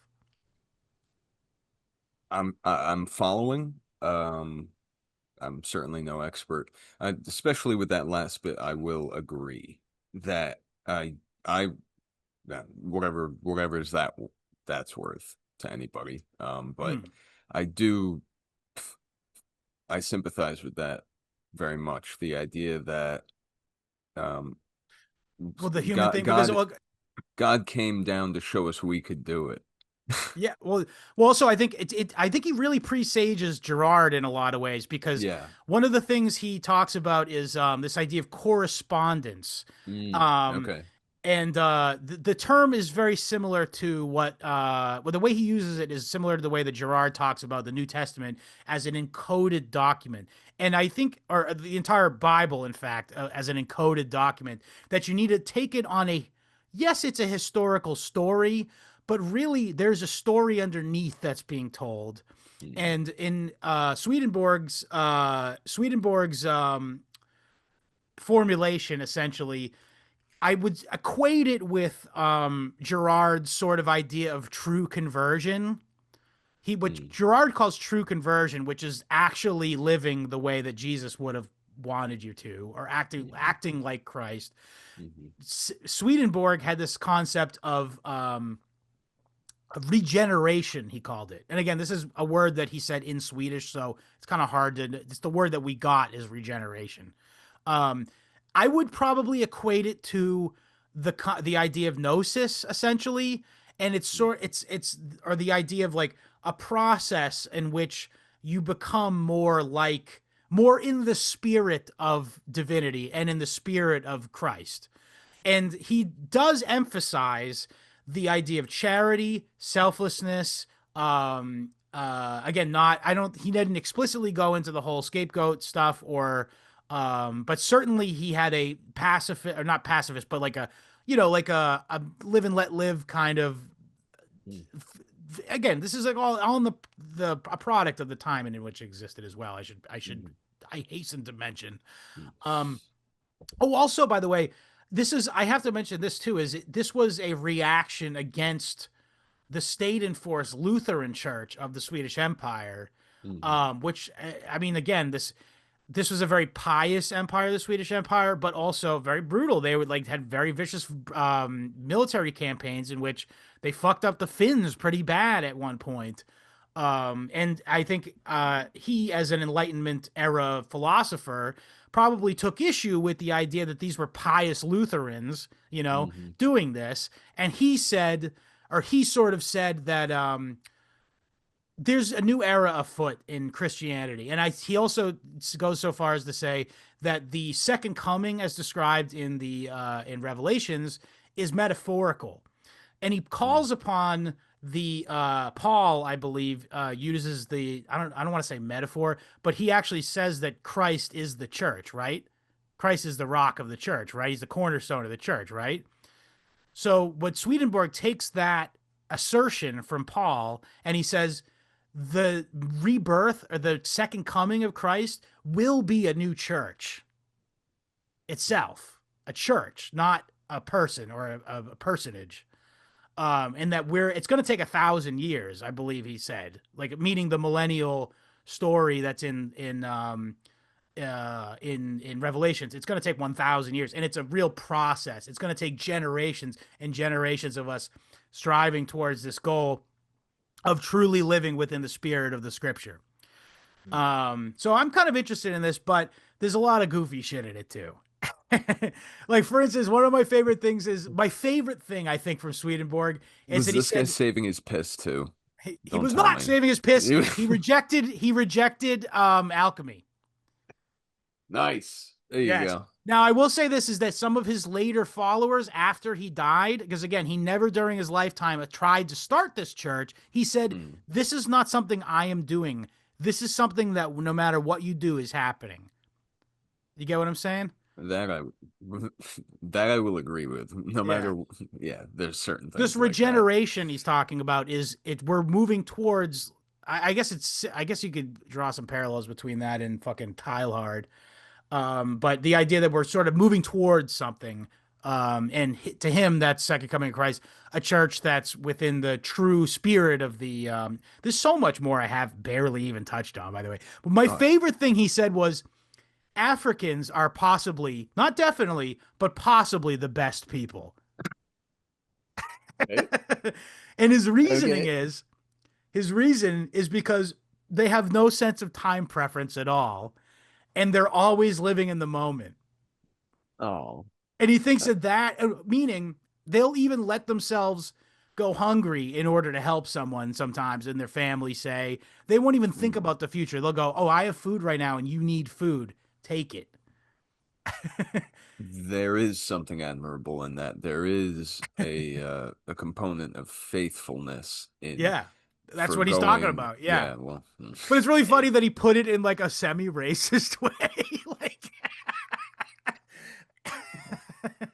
I but mean, it's hey, also worth mentioning that I don't know that he himself, but Swedenborgian churchgoer, people who went in the wake of him, again, he never started his own church, but his followers after he died were, a lot of them were abolitionists. A lot of them were willing to sort of commune with freed slaves as well. Uh, so there's a definitely a tradition of sort of Christly liberalism. You know what I mean? yeah. In the Oh, keeping of in keeping with the religious thing. But yeah, so you've basically piqued my he promoted interest. one universal church based on love and charity rather than he really disliked specifically like Lutheranism and how it's like, who the fuck is Martin Luther? That's not Jesus. Like, you know what I mean? Like that was like uh None of those words are in the Bible, as far as I can remember. yeah, but my point is he thought that, like, particularly, oh, this is one of the this is important too. It's almost the bedrock of Swedenborgianism is the rejection of Calvin. Nice. Calvin specifically, the idea that the human race is inherently depraved, which is like the word that Calvin used, by the way. Depraved.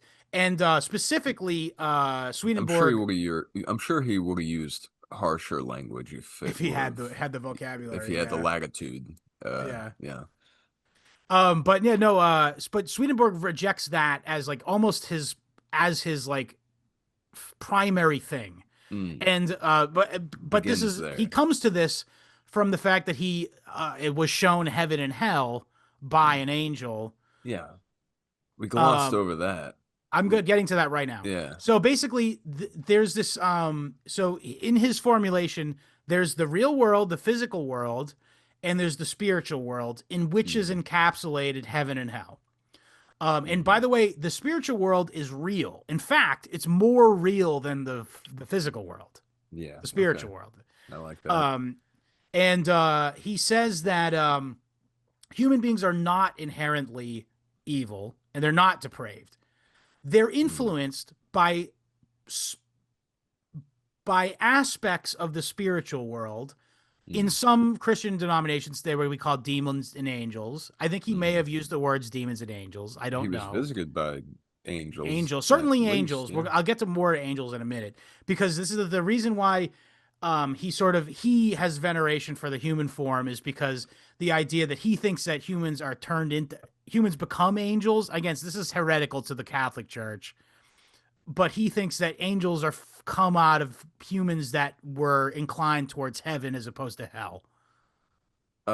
I don't think it's heretical to Orthodox Christianity I don't know. necessarily, because to my understanding, the achieving gnosis is sort of getting to participate in um, God and godliness, uh, Gotcha.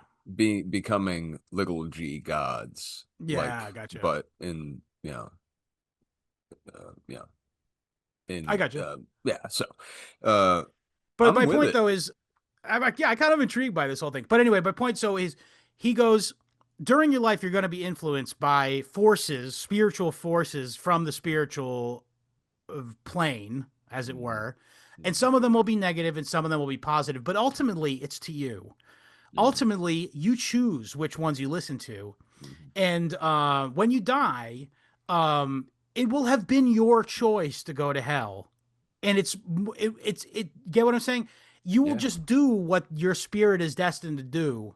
Not, maybe not that. Maybe not destined. No, but you have an agency. I think it's a key thing is agency. sure. Um, Okay. and you choose what vibes with you or whatever, and that determines where you end up going at the end of the day. He also has really specific like description of heaven and hell, in which even going so far as to say what it smells like, which is hilarious. Dude, I didn't what? read it yet. Oh, We got shit. to do we'll do an episode on Swedenborg's Heaven and Hell at some point. I don't want to go too deep into this now because it's a massive mine of information that's all free to look at. By the way, What would heaven smell like? I think he knows. We'll have to find out. What Just would tune hell in smell next like? time, folks. But anyway, enough about fucking that stuff. I gotta focus. We gotta focus here. Get back to John Chapman. Yanni, Yanni Um, apple tree. Anything else? Um, So there's the quirky thing about Africans, hilarious. The other thing is that he wrote into the theology the idea of soulmates. I think he coined soulmate. no kidding. Yeah. And so he Okay. was a celibate, maybe not celibate. I know, in fact, I don't think he was celibate, but he was a bachelor. Nice. Um, Okay. he was a bachelor, Swedenborg, and That's how we got to work. according to popular lore, he grew up with and loved Swedish baroness who had her Oh, hand promised to a rich landholding guy, and they became lifelong. They were lifelong friends, but he never married her, obviously. And so, and he built into his theology that he would get to be with her in heaven. oh, what? Wait, no, no, Now, no. again, Swedenborg. this was the what the book we read sort of Yeah, presupposed. I don't that's know. funny. You'd have to would have to ask some Swedenborgians about it. Hey, But take the trip. Two that's a towns piece of over. lore. That's a piece of lore surrounding Swedenborg. Interesting. Well, I Yeah. mean, that does certainly set you up for a lifetime of I'll think my way out of this one. I'll think my way out of not getting to marry the girl. It's Yeah. I mean, yeah, but again, it appeals to the thinking man. So now yeah, the reason why I brought that up last is because this is where it ties back to John Chapman. yeah, yeah. Please, because oh, the art scene is under attack. John Chapman, life. But yeah, can you hear me now? We're back, baby. Okay, good. We never left. So Emmanuel Swedenborg, as well as John Chapman, lifelong bachelor. Get what I'm getting? You smell what I'm Yeah. stepping in here? Oh So, yeah. okay. You're tracking it across my floor. How can I miss it? John Chapman, I believe, may have been attracted to this idea that, first of all, it embodied characteristics which seemingly were inherent to his personality already, meaning the selflessness, the charity, love of your neighbor, and like meaning non-sexual, non. That's the other thing about Swedenborg is he had this sort of different definition of love that went over physicality. It Mm. superseded physicality, and it was like Platonic love. not just platonic, but like But love of like he would like he talked about like love of your spouse in a godly way. You know what I mean? Even, you know mm, what I mean? Where it's like mm, truly like just devotion. You get what I'm yeah. saying? Oh yeah, And absolutely. but he said like reserve that for everybody. Like reserve that devotion for like everybody who matters to, whatever. Amen. Yeah. No, Um whatever, nothing. Bullshit to that. No, that's very, very good. yeah. Yeah. But yeah, so but Uh, I cool think stuff. John this appealed to John Chapman, and I think also again, and given the sort of smorgasbord of religious beliefs that he had to choose from, it's really not surprising to me that this one kind of appealed to him, given that he was like a contemplative guy, literate, and lifelong bachelor, and a eschewer of physical pleasure and of eschewer of comfort, I guess. Yeah, yeah. I I would suppose that we're attracted to the things that explain us to ourselves, maybe. And he probably always felt very isolated until he came across these tracts that Yeah. made him not feel so alone in, a way or one way or a few. Um, Yeah. and especially, yeah, uh, it's already the way he was going. He Yeah. didn't have any sort of high theological explanation for why he was doing what he was doing, and to that, we should, recognize, the wisdom in, I don't know, uh, not. In charity and selflessness or whatever, I guess. I always like to say, if you have to think about it, it's already not the right thing to do. Yeah, Something to that. maybe. I don't know. Um, but yeah, no, I just wanted to but yeah, oh yeah, so again, part of some of his business foibles are characterized by him sort of like letting Swedenborgianism sort of overtake his desire for physical, material possessions. And Hmm. indeed, he bought like dozens and dozens of boxes of books, copies of these Swedenborg compositions, these tracks, and would give them out to anyone who would listen, and he would talk your ear off about it. That's This guy's having the best time. He's doing exactly what he wants to do, and he's doing what he apparently is best at, It's, you know, His vocation, yeah. how how else would he have been so well remembered in, the collective memory for his myth to grow as naturally as it did, if I mean, if all he, if all Accomplished. he if all he wanted was out of a deal was, hey, let me sleep here for a month. Let me. You got any books in Swedish back there? I'm practicing Swedish. Um, Well, yeah. these were all translated English. In fact, Let me play Swedenborg with your was I dog. believe Swedenborg, his first followers were English. No kid. No. Yeah, Go they figure. love a new religion, those guys. Oh, yeah. That's the. So, it's quite appropriate that in this sort of critical mass of Protestantism that was the. Well, this not even this. There were two Great Awakenings Yeah, or something. this was the first, of course. Yeah. So, um, it's appropriate that, it's unfortunate that he had to lug around probably 40 pounds of books. To He could have just had the Bible, but hey, whatever it takes to get to where you gotta go. Yeah, I Many was actually paths. thumbing through some Swedenborg shit today, Mhm. and he goes line by line through Genesis to go, Ooh. here's what they're talking about. He go, yes. He goes, all this shit is actually metaphorical and it's describing psychological concepts, which I think is really hearkening to Gerard, by the way.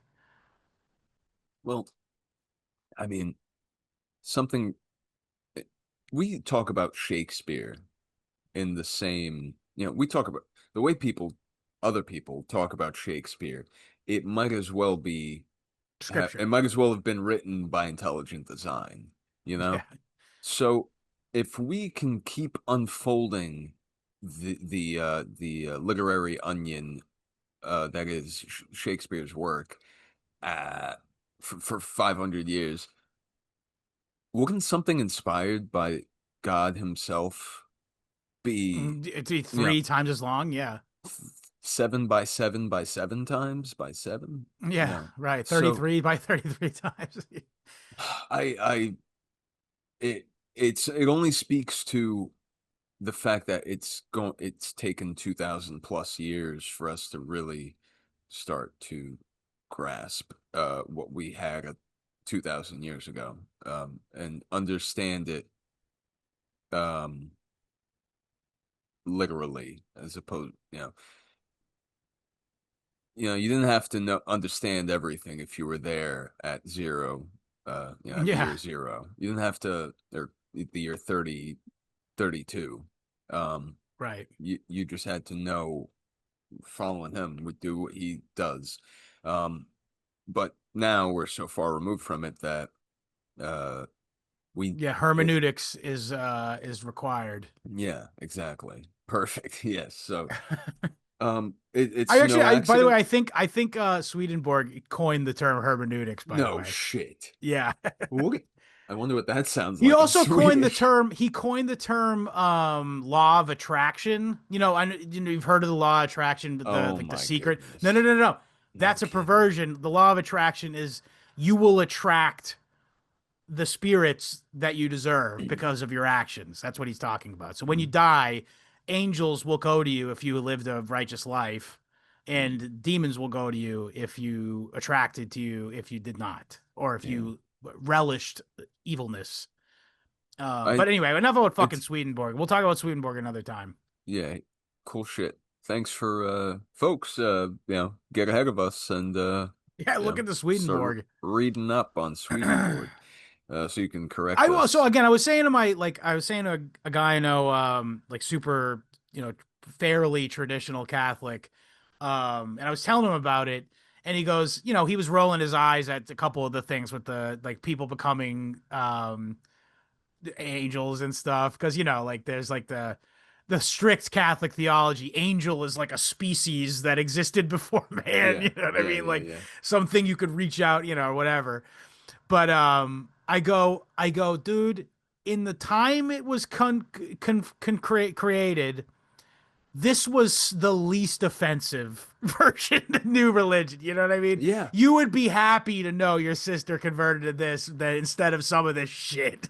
I literally bit my tongue when you said we'll talk about that on its own episode. I was going to say this.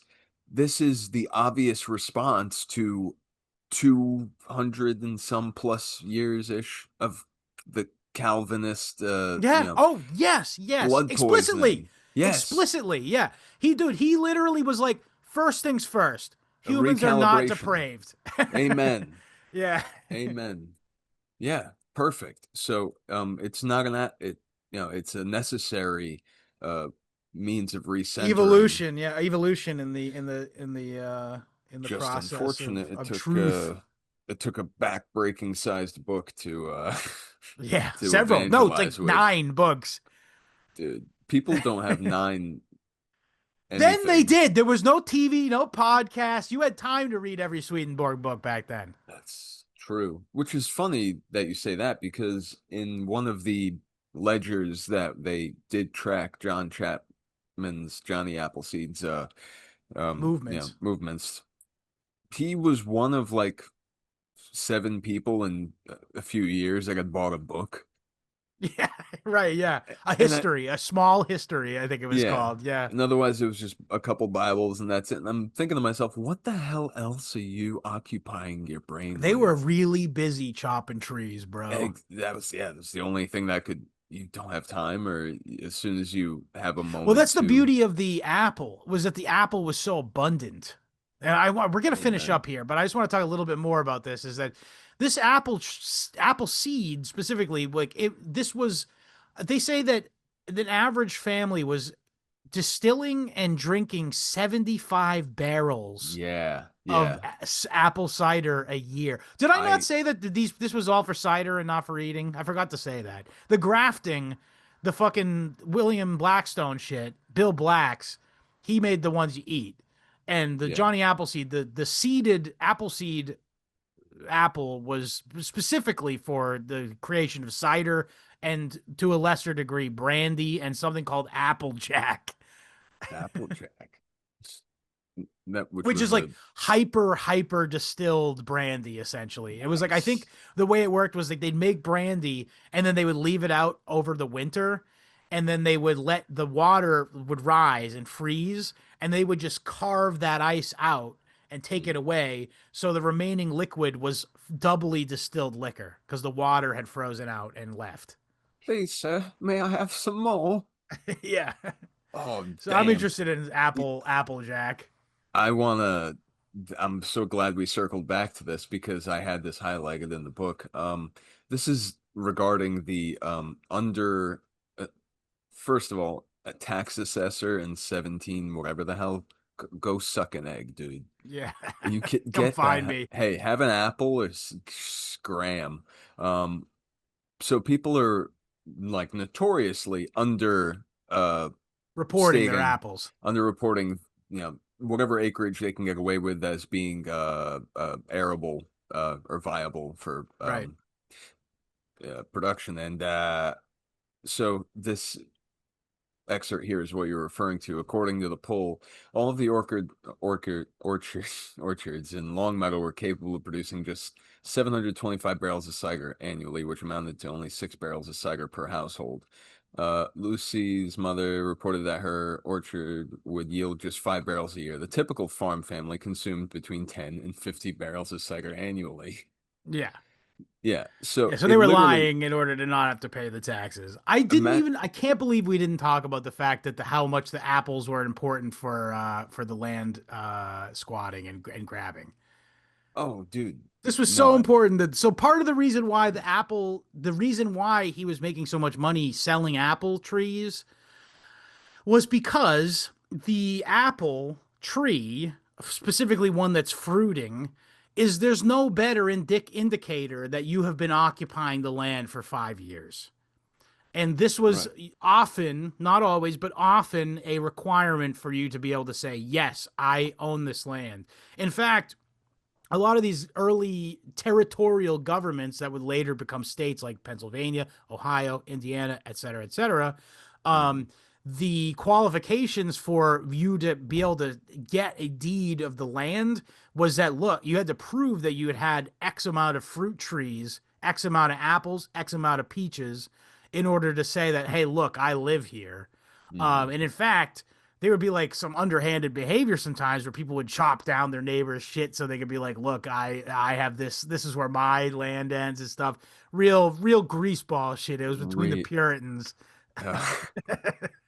But you know, but Between my the point being is that Swedenborgians and the but the point is that this niche, this little economic niche that Johnny Appleseed occupied was well, the that's why it was so profitable to him, is because the apple tree, not only was it a source of calories and a way for them to consume liquid that wasn't tainted by pathogens or whatever, Mhm. um, it also was not just a economic proof of you owning the land, but was sort of a symbol of land ownership, particularly this apple seed tree as opposed to the grafted trees, Mhm. because again, it was like it was indicative of a lower class guy. It was indicative of a yeoman farmer, not like the well-to-do William Blackstone style guy who owns books in Latin and shit. Mhm. um, oh, that reminds me. Also, I forgot to mention that the reason why, sorry, what's his name? Swedenborg. He wrote everything in Latin. Oh yeah, which I That makes mean sense. That makes sense. for the time, So but that's why I was like, oh, the word regeneration could have, the reason why we have that word is possibly because he wrote it in Latin and not in English. But yeah. regardless, enough about fucking Swedenborg. Oh my Um, God. That's but yeah, so I just think it's important. Really important that I'm sorry I didn't mention this before, but yes, the trees, the apple trees themselves were very much a totem almost of the pioneer farmer explorer, mm. you know? It was an indicator of sort of like a checkpoint facing the west, like how far a family went before they decided here is where we Yeah, will settle and invest the time the tree. Yeah, to invest the tree. raise. Yeah, Talk about exactly. time preference. I know we keep saying that, but yeah. Absolutely. Um, no, that it's an indicator of I don't know, quite a few things, but I also one other thing I wanted to say is I thought there was an interesting little thing where they were talking about honeybees. mm, Um where like the European honeybee arrived before Indians ever saw a white man. You know, because these holy were shit. native. These honeybees were native to Europe. They did not exist. They did have bees, but in fact, my father-in-law was actually over and looking at it was in my garden a couple weeks ago, and he was talking about how like the Native American bee is like almost gone. And it's been replaced by European honeybees or whatever. And I'm just like,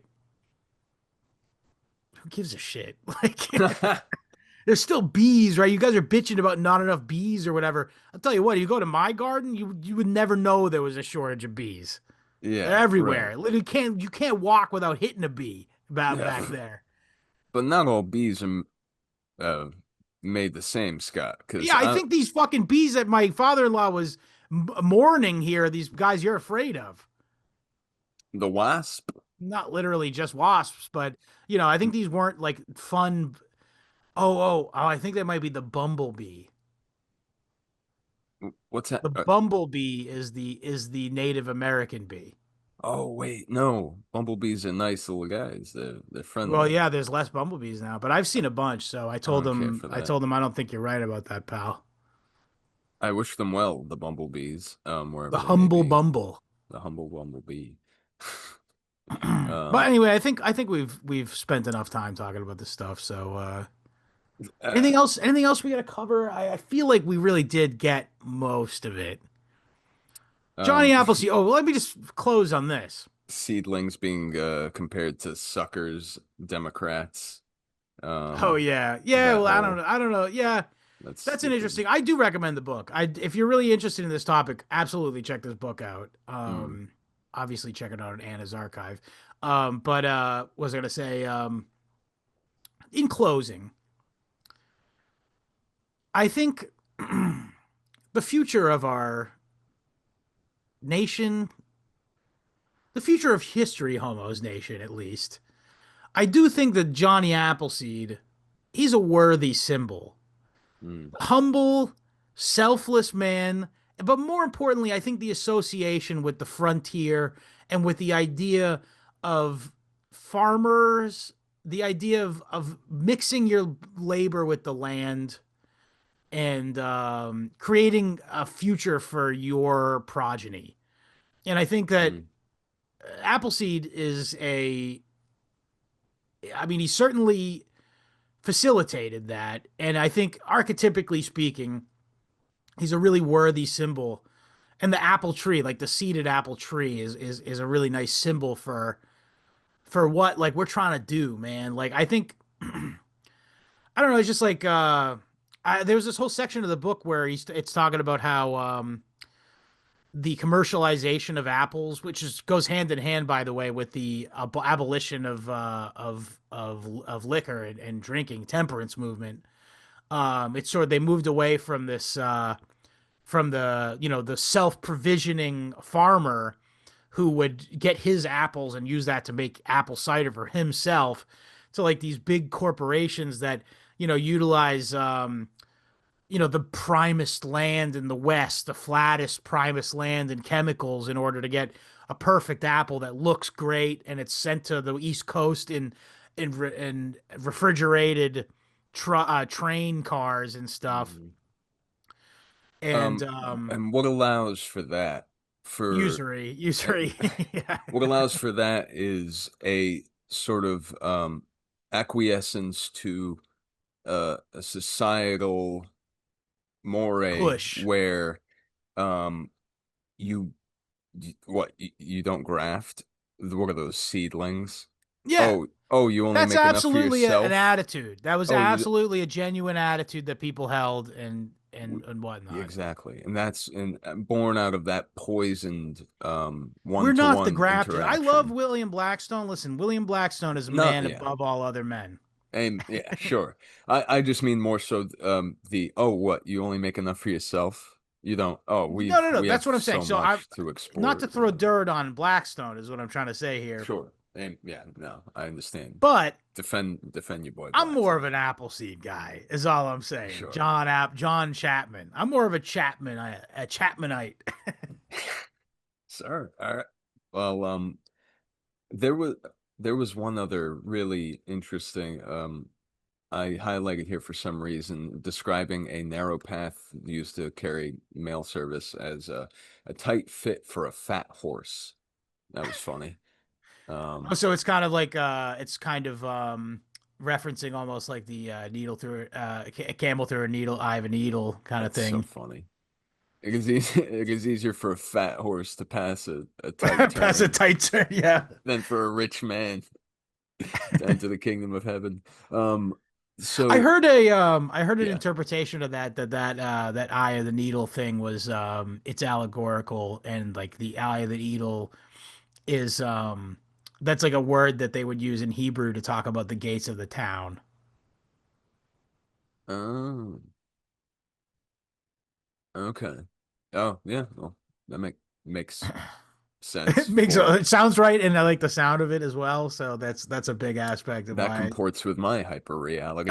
Yes. Yeah, is there anything else I want to get to? I just really want to hammer home the idea that John Chapman, Johnny Appleseed. Was a man among Yeah, no, I just think he is a good positive role model, and I think it's something that moving forward in the coming hostilities, hmm, or I should say more so after the coming hostilities, hmm. we should think about having him as like sort of a an archetype of which we of the History Homos nation should aspire to So and on the revere his and revere. so the History Homos Mount Rushmore includes Johnny Appleseed, Corvids, uh Yep, I'm on the same page so far. well you got William anything? Blackstone, you got to get William William Blackstone Blackstone for in there. sure. It's we have a whole mountain range to work with here. It's a work in progress. I think we Yeah. could stop here, honestly. No.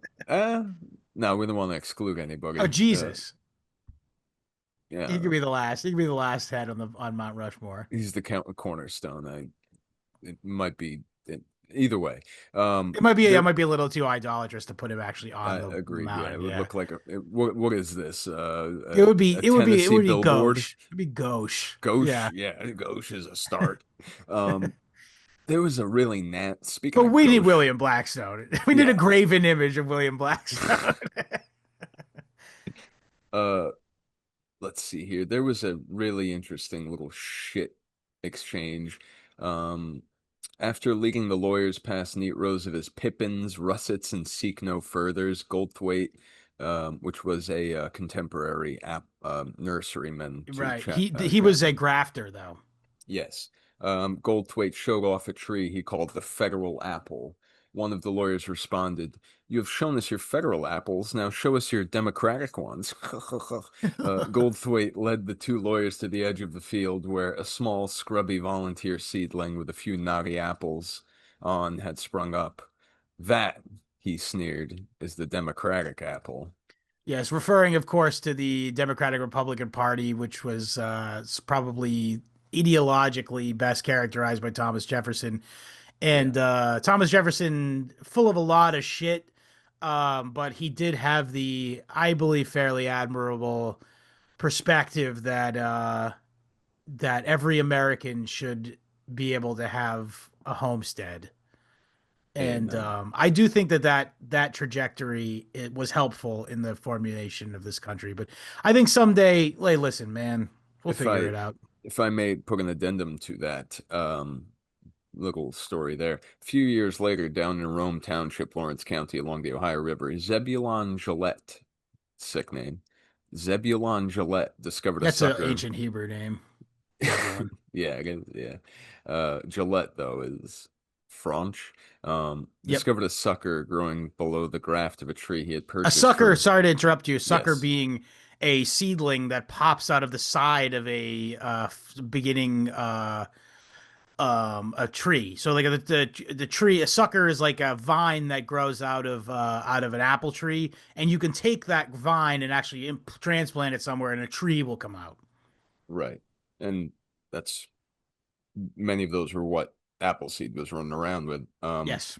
So Zebulon Gillette discovered a sucker growing beneath the graft of a tree he had purchased from Israel Putnam's nursery upriver at Marietta. He cut the sucker off and handed it to his son Joel, telling him, "This one's a Democrat. You can have it."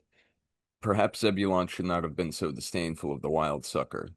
Joel rooted it and planted it. The tree thrived and eventually bore beautiful, deep red, round apples, and the Rome Beauty variety was born. One of what, tens of thousands of varieties of apples? Yeah. Which we should have prefaced. There used to be more. There's still Yeah, there's way thousands. less now. Yeah.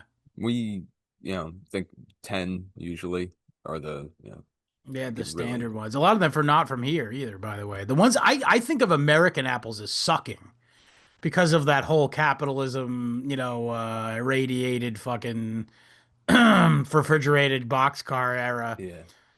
But anyway, we did there too long. www.historyhomos.com for the RSS feed. We're also available on iTunes, YouTube, Spotify, BitChute, Odyssey, Rumble, Rockfin, and most importantly, if you like the show, check it out on Substack. That's www.historyhomospod.substack.com. And not only could you get this episode and all the other free episodes, if you're so inclined, you like the show, you can subscribe there for $5 a month for 100% more show. In fact, we do an entirely other show, so 2 episodes a week up from one. And we it's a real show. We actually do topics, investigations, much like this one.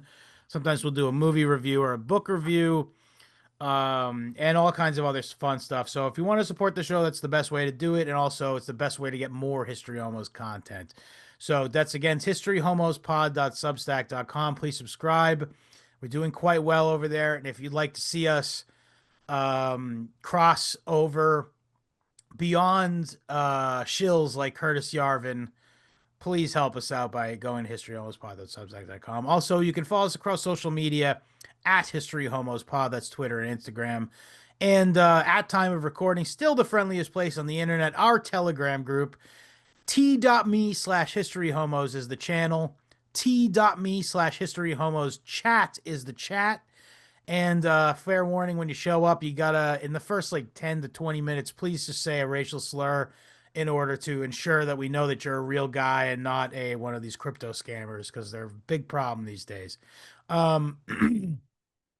If you have any questions, comments, or concerns, been getting a lot of emails from you guys lately. Keep it up. I love getting emails. You'll notice I get back to you quite quickly usually.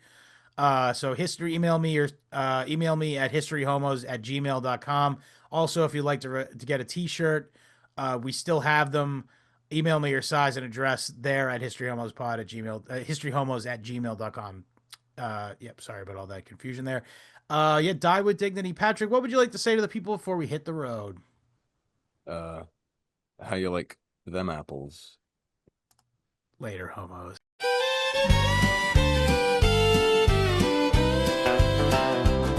Well, Johnny roamed the prairies with a sack upon his back, dropping little apple seeds along a dusty track.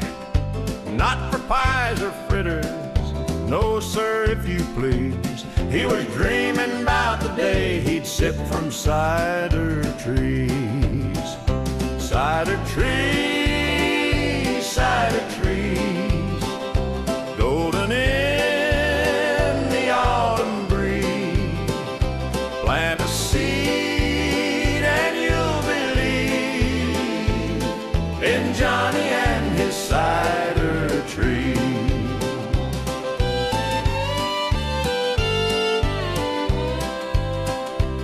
He'd whistle out a tune and hum a hymn so sweet, talking about the angels that he's bound to meet. Some folks said his visions came from heaven's keys, walking hand in hand beneath those cider trees. Cider trees, cider trees, golden in the autumn breeze. Plant a seed and you'll believe in Johnny and his cider trees.